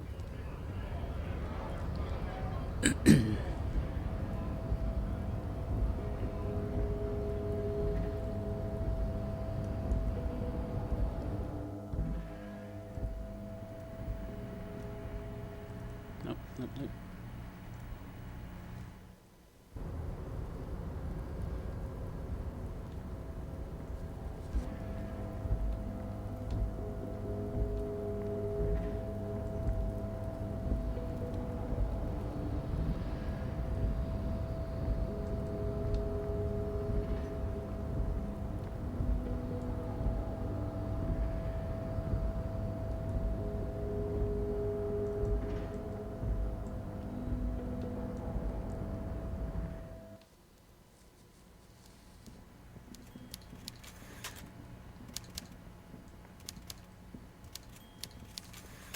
Mr. Dubois, every worker, member of the board. How can I help you today? I opened the door, you asked me, can we discuss the murder now? I'm very glad to hear that, Harry. One question. You didn't actually happen to stumble in and see what's inside the apartment, did you? You be good cop, I'll be bad at his job. Cop, my sibling, I'm not gonna be a cop. Exactly. I'm not being a cop. There's no way to sway this man in any direction. He is unsuggestible and unswayable. Just tell the truth.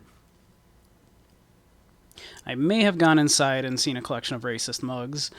I did go inside. Weasel had the flag of the old Revachol on his wall. The deal wasn't for me to go inside, so I didn't. Just as I thought. Culturally antiquated mug collection. What a weasel. Pissing on Everart's Rainbow Coalition. Now let's get down to brass tacks. Rainbow It's time for men That's like so you dead to on. figure out who's killed who and why. Real police work is going to start happening now. I promise you, Harry, this is going to be good. The mug collection I mentioned was in the apartment. I found a similar mug in the trash can with the hanged man's clothes. I heard about a connection between the lynching and the strike. I'd like to hear what you know about that. Racist mugs in the trash and in the apartment? You guys are just light years ahead of me. I have so much confidence in the ability of your organization. I'm relieved you're doing this and leaving me to do what I do best. Helping people. With the power of politics. Yes, yes. Do you think this weasel is somehow connected to the murder? Oh, no. I don't cross paths like that. All I want is for you to succeed in your investigation. I would never complicate things for you. But this weasel might have cleaned up after the killers. Believe me, Harry, he's a nobody. Just your basement variety nobody. Can't imagine him being connected to a high-caliber case like this. Can't imagine. But he does live nearby. Maybe it's a pedantic weasel. Fascists are known to be neat freaks. I feel like a real detective right now, Harry. Am I getting this right? He imitates bashing something with an imaginary baton. Great technique, you'd make a great sergeant. There's more to police work than whacking an imaginary baton. Of course, Harry. I'm not a real police officer. You are. Oh, absolutely. You heard about a connection... I've heard about a connection between the lynching and the strike. I'd like to hear what you know about it. By now, I'm sure you've figured out who the dead man was working for. The bad guys. Wild Pines. Sent to scare us. Another violent measure of the top hats against us flatcaps. I'm listening. Harry, this strike is the culmination of many, many mistakes made by the Wild Pines group. They tried to shut the strike down by sending in armed mercenaries. You mean our victim? A security contractor? Can you imagine that? Workers standing in peaceful protest, united in the spirit of fellowship, and they send hired killers to mow us down with machine gun fire? I'm talking beasts, hardened killers from proxy wars in Yisut, Semenine, Santa Maritza, you name it, they've done it. Raping, killing, burning villages, killing little children for the Senorita Pineapple Company, Harry. Everything they did there, they brought over here. They want to turn Revachol into a third world slum. Honestly, the only thing they didn't do is kill the village elephant. Hold on, you have a village elephant? No, Harry, the elephant is metaphorical, and so is the village. But the mercs and their brutality are very real. Go on. Now, I haven't personally witnessed the brutalities out there. I have the luxury of staying in my container, you see. If I need to go somewhere, they just move my container. Wait, they moved the container? Yes, I'm an old man, Harry. My legs aren't what they used to be. They lift my office with that big crane. It's actually very fun. You should try it. But enough about me and my fun container. The killers the company hired, I think there were 3 of them, all hardened commando types. One of them got downright suicidal, getting drunk, violent, a little rapey. Even their own negotiator couldn't control him. That's your boy, the one who likes hanging out and trees. By negotiator, you mean Joyce? Harry, what you need to realize is, we dock workers are not pushovers. We got grit, Harry. This whole neighborhood does. Push us hard enough and we push back. And when we do, we push to kill. Wait, the whole neighborhood isn't on it? Potentially, Harry, potentially. We got arm wrestling champions, rowing club people, ex-coal miners, tough guns, all ready to spring into action for their home base. Who exactly did the pushing? There's a militant wing inside the Union. A group of people whose duties don't involve manual labor, but peacekeeping in the neighborhood, making sure everything runs smoothly. The Hardy Boys. They're like you guys. Idealistic people who want to make sure bad things don't happen. And if they already have, well, punishment must follow. So these idealists killed our victim? One day Titus Hardy, leader of this peacekeeping faction, comes up to me and says, "Boss, socialist democratic fervor drove us to take it upon ourselves to kill this beast that was burdening the land." It's definitely exactly what happened. Titus definitely said those exact words. He probably worded it differently, but that was the idea. Sure sounded to me like they killed him. I gave them 2 weeks paid leave and told them to lay low to avoid retaliation. Aren't you worried we might arrest them for this? Oh, I'm not at all worried about that. These are not the kind of men who get arrested. They're Martinez boys, tough and gritty. I'd like to see the man who takes them in. Besides, I sent my lawyer girl to look after them. If he's just boasting, then it sure doesn't feel like that to you. He's not worried.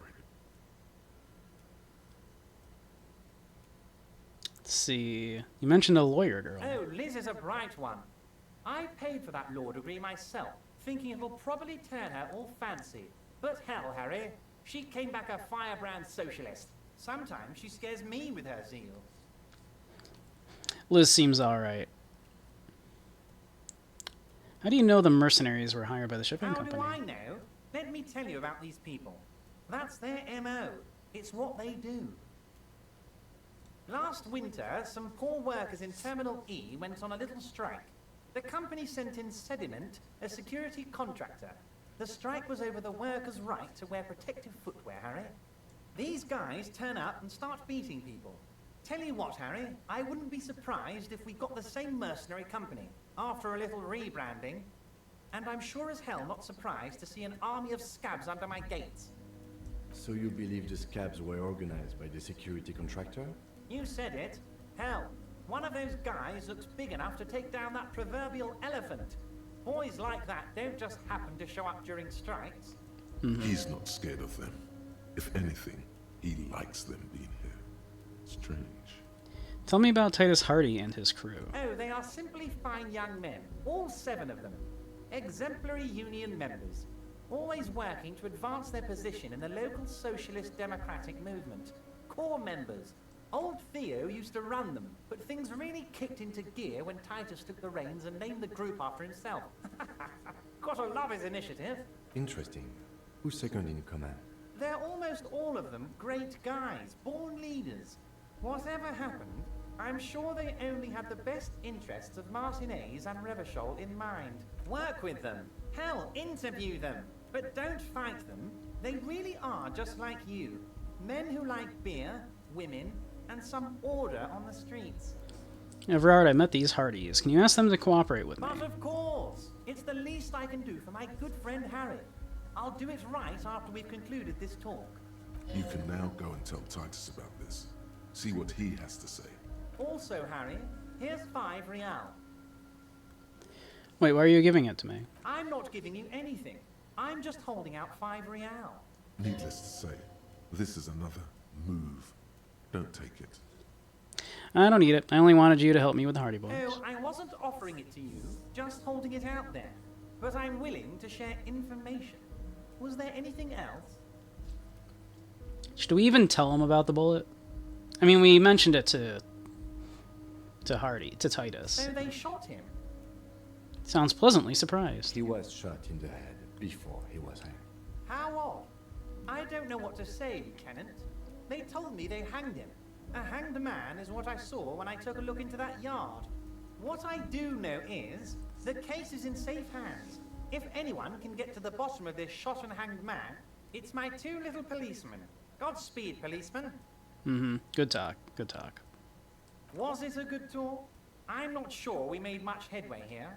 I was hoping we'd bust the case wide open. Heck, I even wanted to tell you what I really want to achieve with the strike. I don't know what happened, Harry. I wanted you to feel like Mr. Martinez. And, of course, I also wanted you to find your gun. But it's like I can't completely trust you. Yet. Yet. Yes, Harry. It's like I can't fully trust you if you're not a man of the left. I want to, but I just can't. I'm way more left than you are, ever. He's been hurt too much in the past by men who aren't social democrats. I'm not a man of the left. I'm a patriot of Revachol. You're right not to trust me. I take care of me. I'm a hustler. I grind. I'm a money engineer. What's that supposed to mean? I'm more left than you are? I am. This is the truth. This is another corrupt scheme, isn't it? I'm neither left nor right. I do what my heart tells me to do. You're saying it, but I don't believe you. You know how it is. Company snitches, agent provocateurs everywhere. I'm barricaded in this fortress of mine, and I need to get a message out. Will you help me? And what would this entail? Once again, I require nothing unethical or illegal of you. You just need to get 2 little signatures on this piece of paper, and then mail it to my accountant in La Delta. What are the signatures for? I'm glad you asked, Harry. The Union is going to build a modern youth center in Martinez. It will be righteous. We're gonna get those teenagers off drugs and on roller skates. There's a nameless little street on the coast with some old houses around it. Most people have already signed. I just need 2 more signatures to get this mission off the ground, Harry. Where's this place exactly? On the coast, Harry, across the canal. There's a cul-de-sac there, a little village they're calling it. A gloomy place. You'll find it. I trust your detective skills, Harry. Water drips from the eaves. A woman looks at her freshly tarred skiff. There's a pair of cavalry boots under the fish in the box, and the wind howls like a vicious spirit. What'll happen to the current occupants? They are just gonna have to deal with the construction noise for 6 months, and then they'll be living like kings. Right next to a fancy new youth center, designed by the best architects from Stella Marie. Kim, what do you think? Depends. I don't think what we just got from Mr. Clare was very useful. He studies over art. But, he thinks, it's your call. As I said, it weighs on me heavily. But once we get really talking, well, I'm gonna hand you the keys to Martinez, and maybe even help you figure out who's behind this killing. We'll tell him we'll accept it for now. You bring joy to my heart, Harry. Such a pleasure to be working with you. Here. He hands you an open white You envelope. need to get signatures from Isabel Sadie and Lillian Carter. The cul-de-sac is right past the pawn shop and across the canal. I hear there is some trouble with the water lock, but they should fix it by Wednesday morning. Once you have the signatures, mail this to 13022 La Rocca in the Delta. Then I'll know you're a solid socialist. He runs his fingers through his thin hair. Go over a few more details concerning the murder. Most certainly, Harry. Yeah, we got all Nothing that. by We're all good. means, Harry. Alright, we're good there.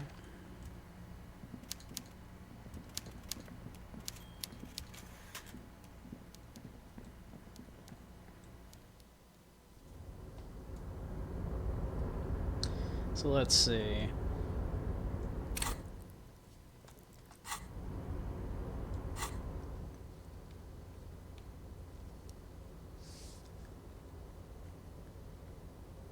We could go try to talk to Titus again.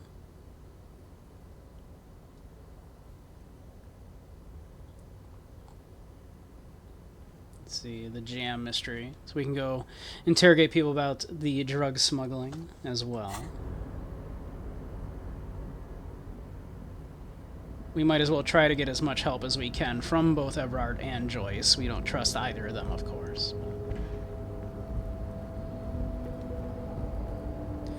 Everard is corrupt as all heck.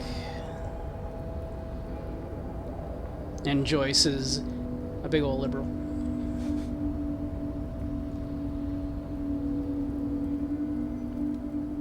Neither of them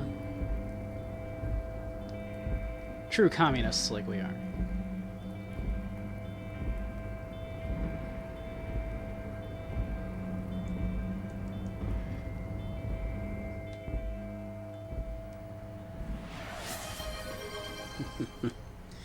More jingles, Pip.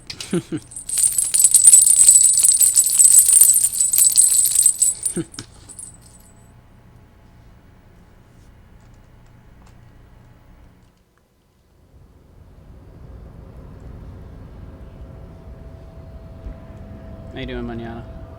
Hola, wandering man.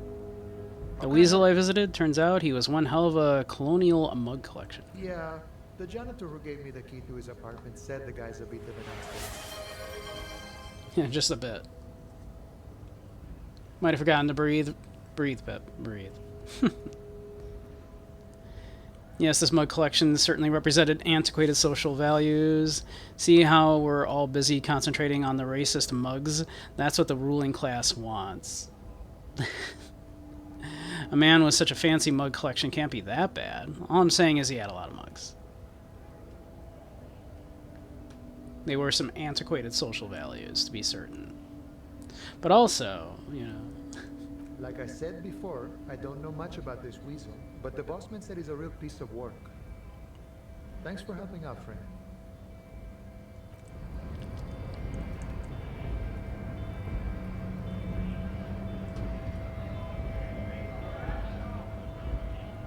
Let's see.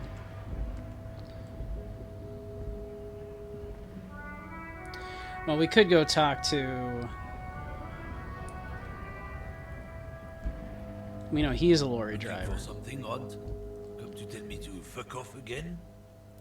You're a lorry man, right? What's your stance on drugs? What? They're shit, man. I don't let anything pollute my body. He takes a long drag on his cigarette, but well. You know where that shit comes from? Sarah Miriza, Safre, Ilmara. They take the money from our local junkies here and then use it to outcompete us in the manufacturing sector. They know they can't beat us in a fair fight, so they have to get us to weaken ourselves somehow. It's racial sabotage, racial economic sabotage. Hold on, but they make alcohol in Ilmara too. I was told they do. So I take it you're not smuggling drugs out of Martinez. Listen, I agree. It's our responsibility to keep this poison off the streets of Revachol, right? That's all I need to know. Now let me ask you something else. So, they make alcohol in Ilmara. That foreign piss. Proper booze is made in Mundi.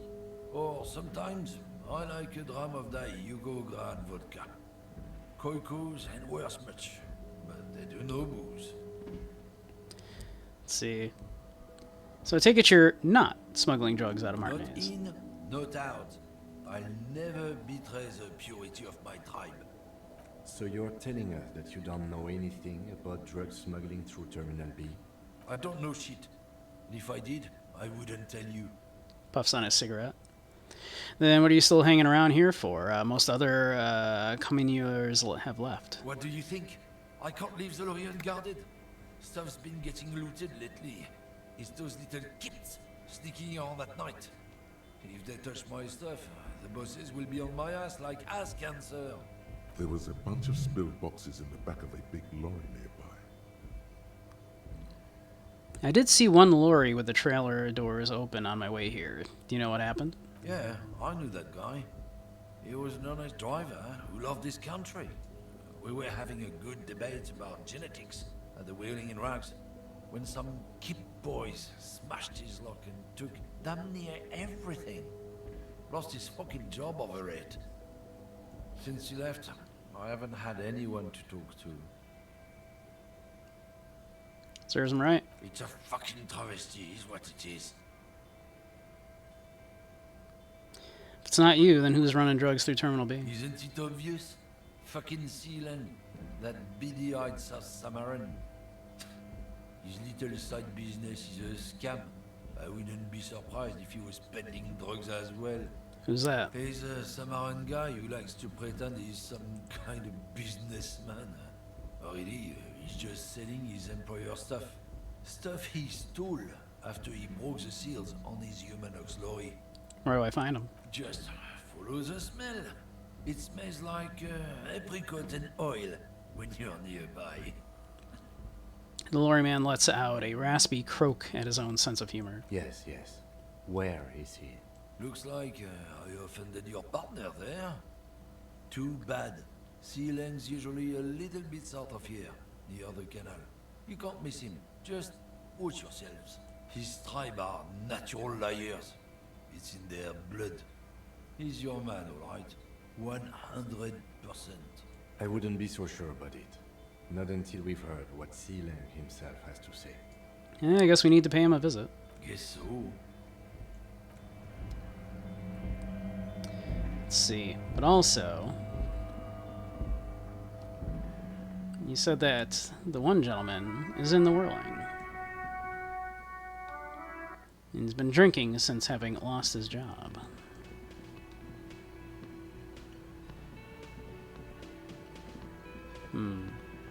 It's probably the drunk guy we saw the other day, but he doesn't appear to be here right now.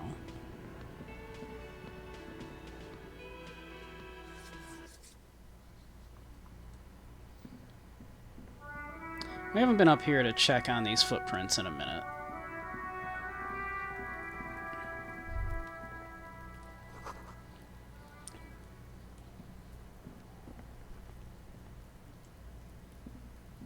I have played through this once before, yeah, a couple years ago. In the mud, left by work boots. Anywhere from 6 to 12 pairs have walked here. Alright, one moment. We can improve our visual calculus a little bit, I'm sure.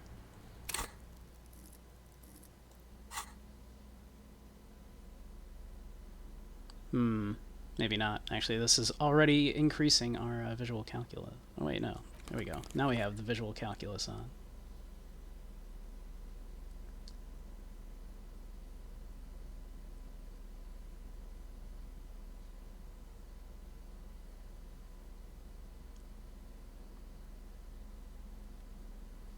Let's see, anything else we can use to improve our visual calculus?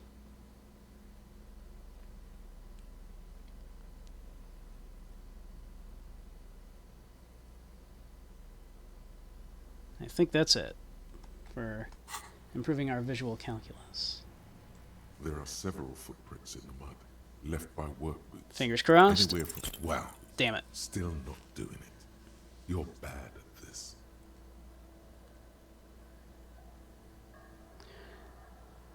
Seems really important. Tracks on the scene, and I can't read them at all, Lieutenant. Don't beat yourself down. Neither can I. We'll have another look later.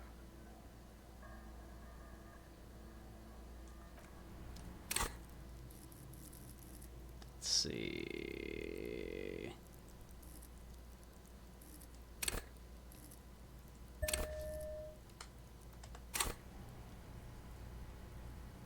There are several footprints in the mud, left by work boots. Now that's better. Anywhere from 6 to 12 pairs have walked here. Wow. Still not doing it. You're bad at this. Why is this so complicated? Maybe I keep you failing. keep failing because you suck. Damn.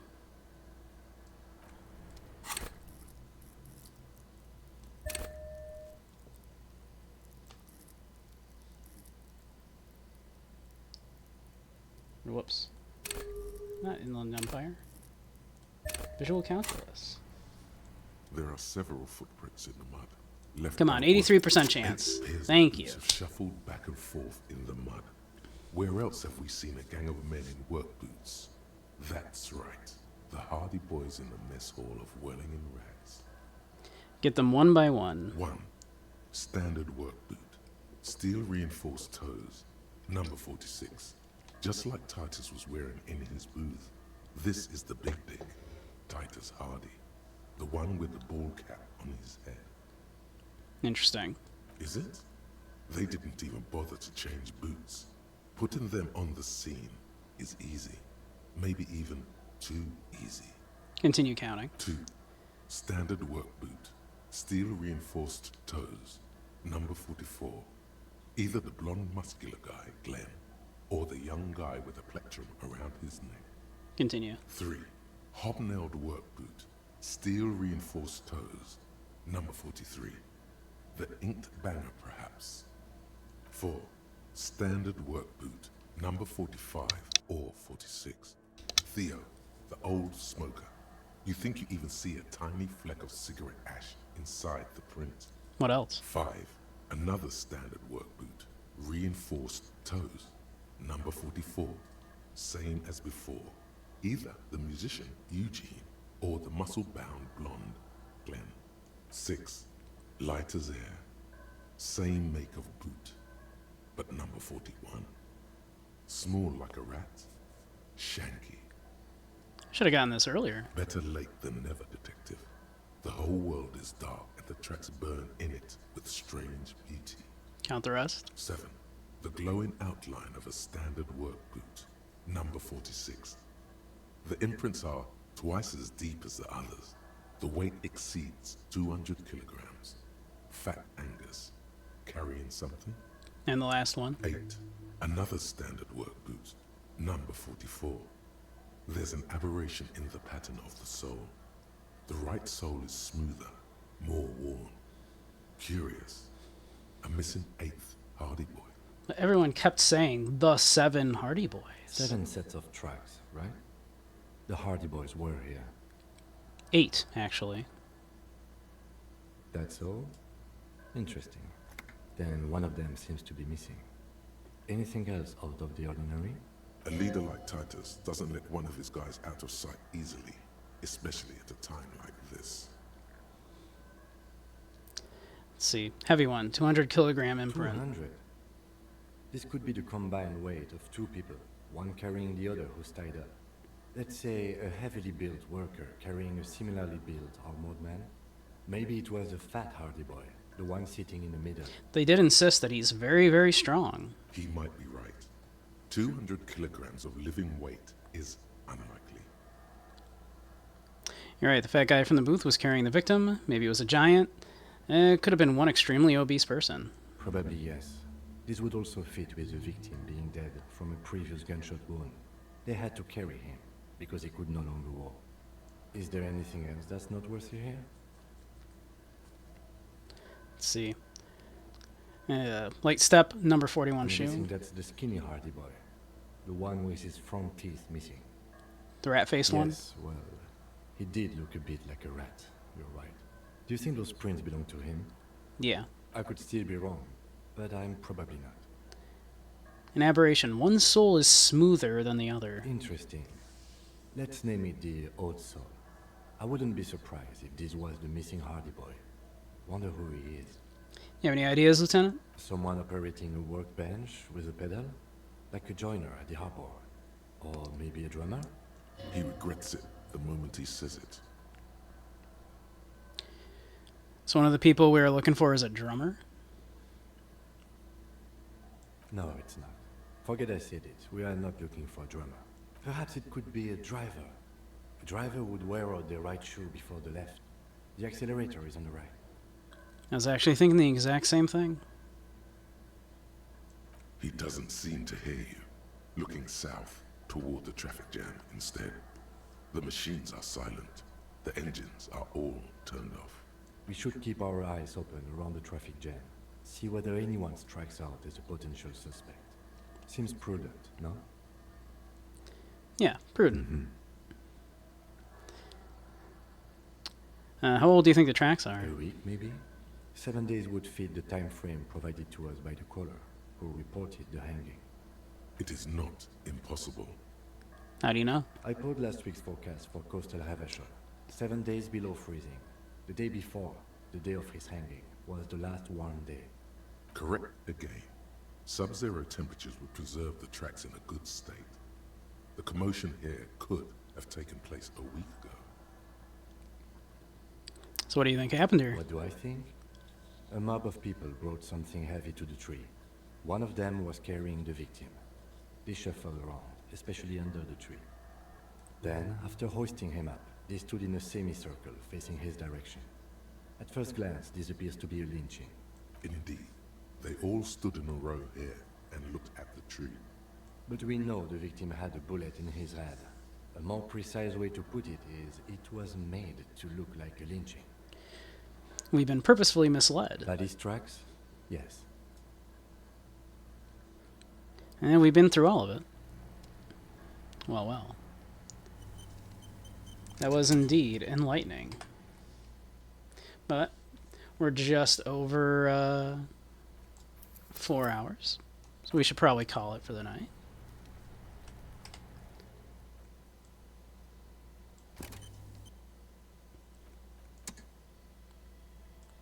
So yeah. I am enjoying the Disco Elysium very much. Hope everyone else is as well. I'll be back tomorrow, same time.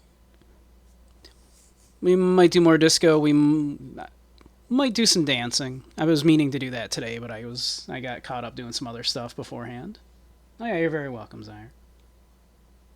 Thank you, Andy. I hope everyone's enjoying the story and the world building and all that goes along with it. I think it's a very, very interesting game. One of my favorites. But, yeah. Let's find someone to raid. Those of you that might not know, I'm Beige Samurai. Stream a lot of indie games and retro games, as well as dance games in VR, and hang out in VR chat.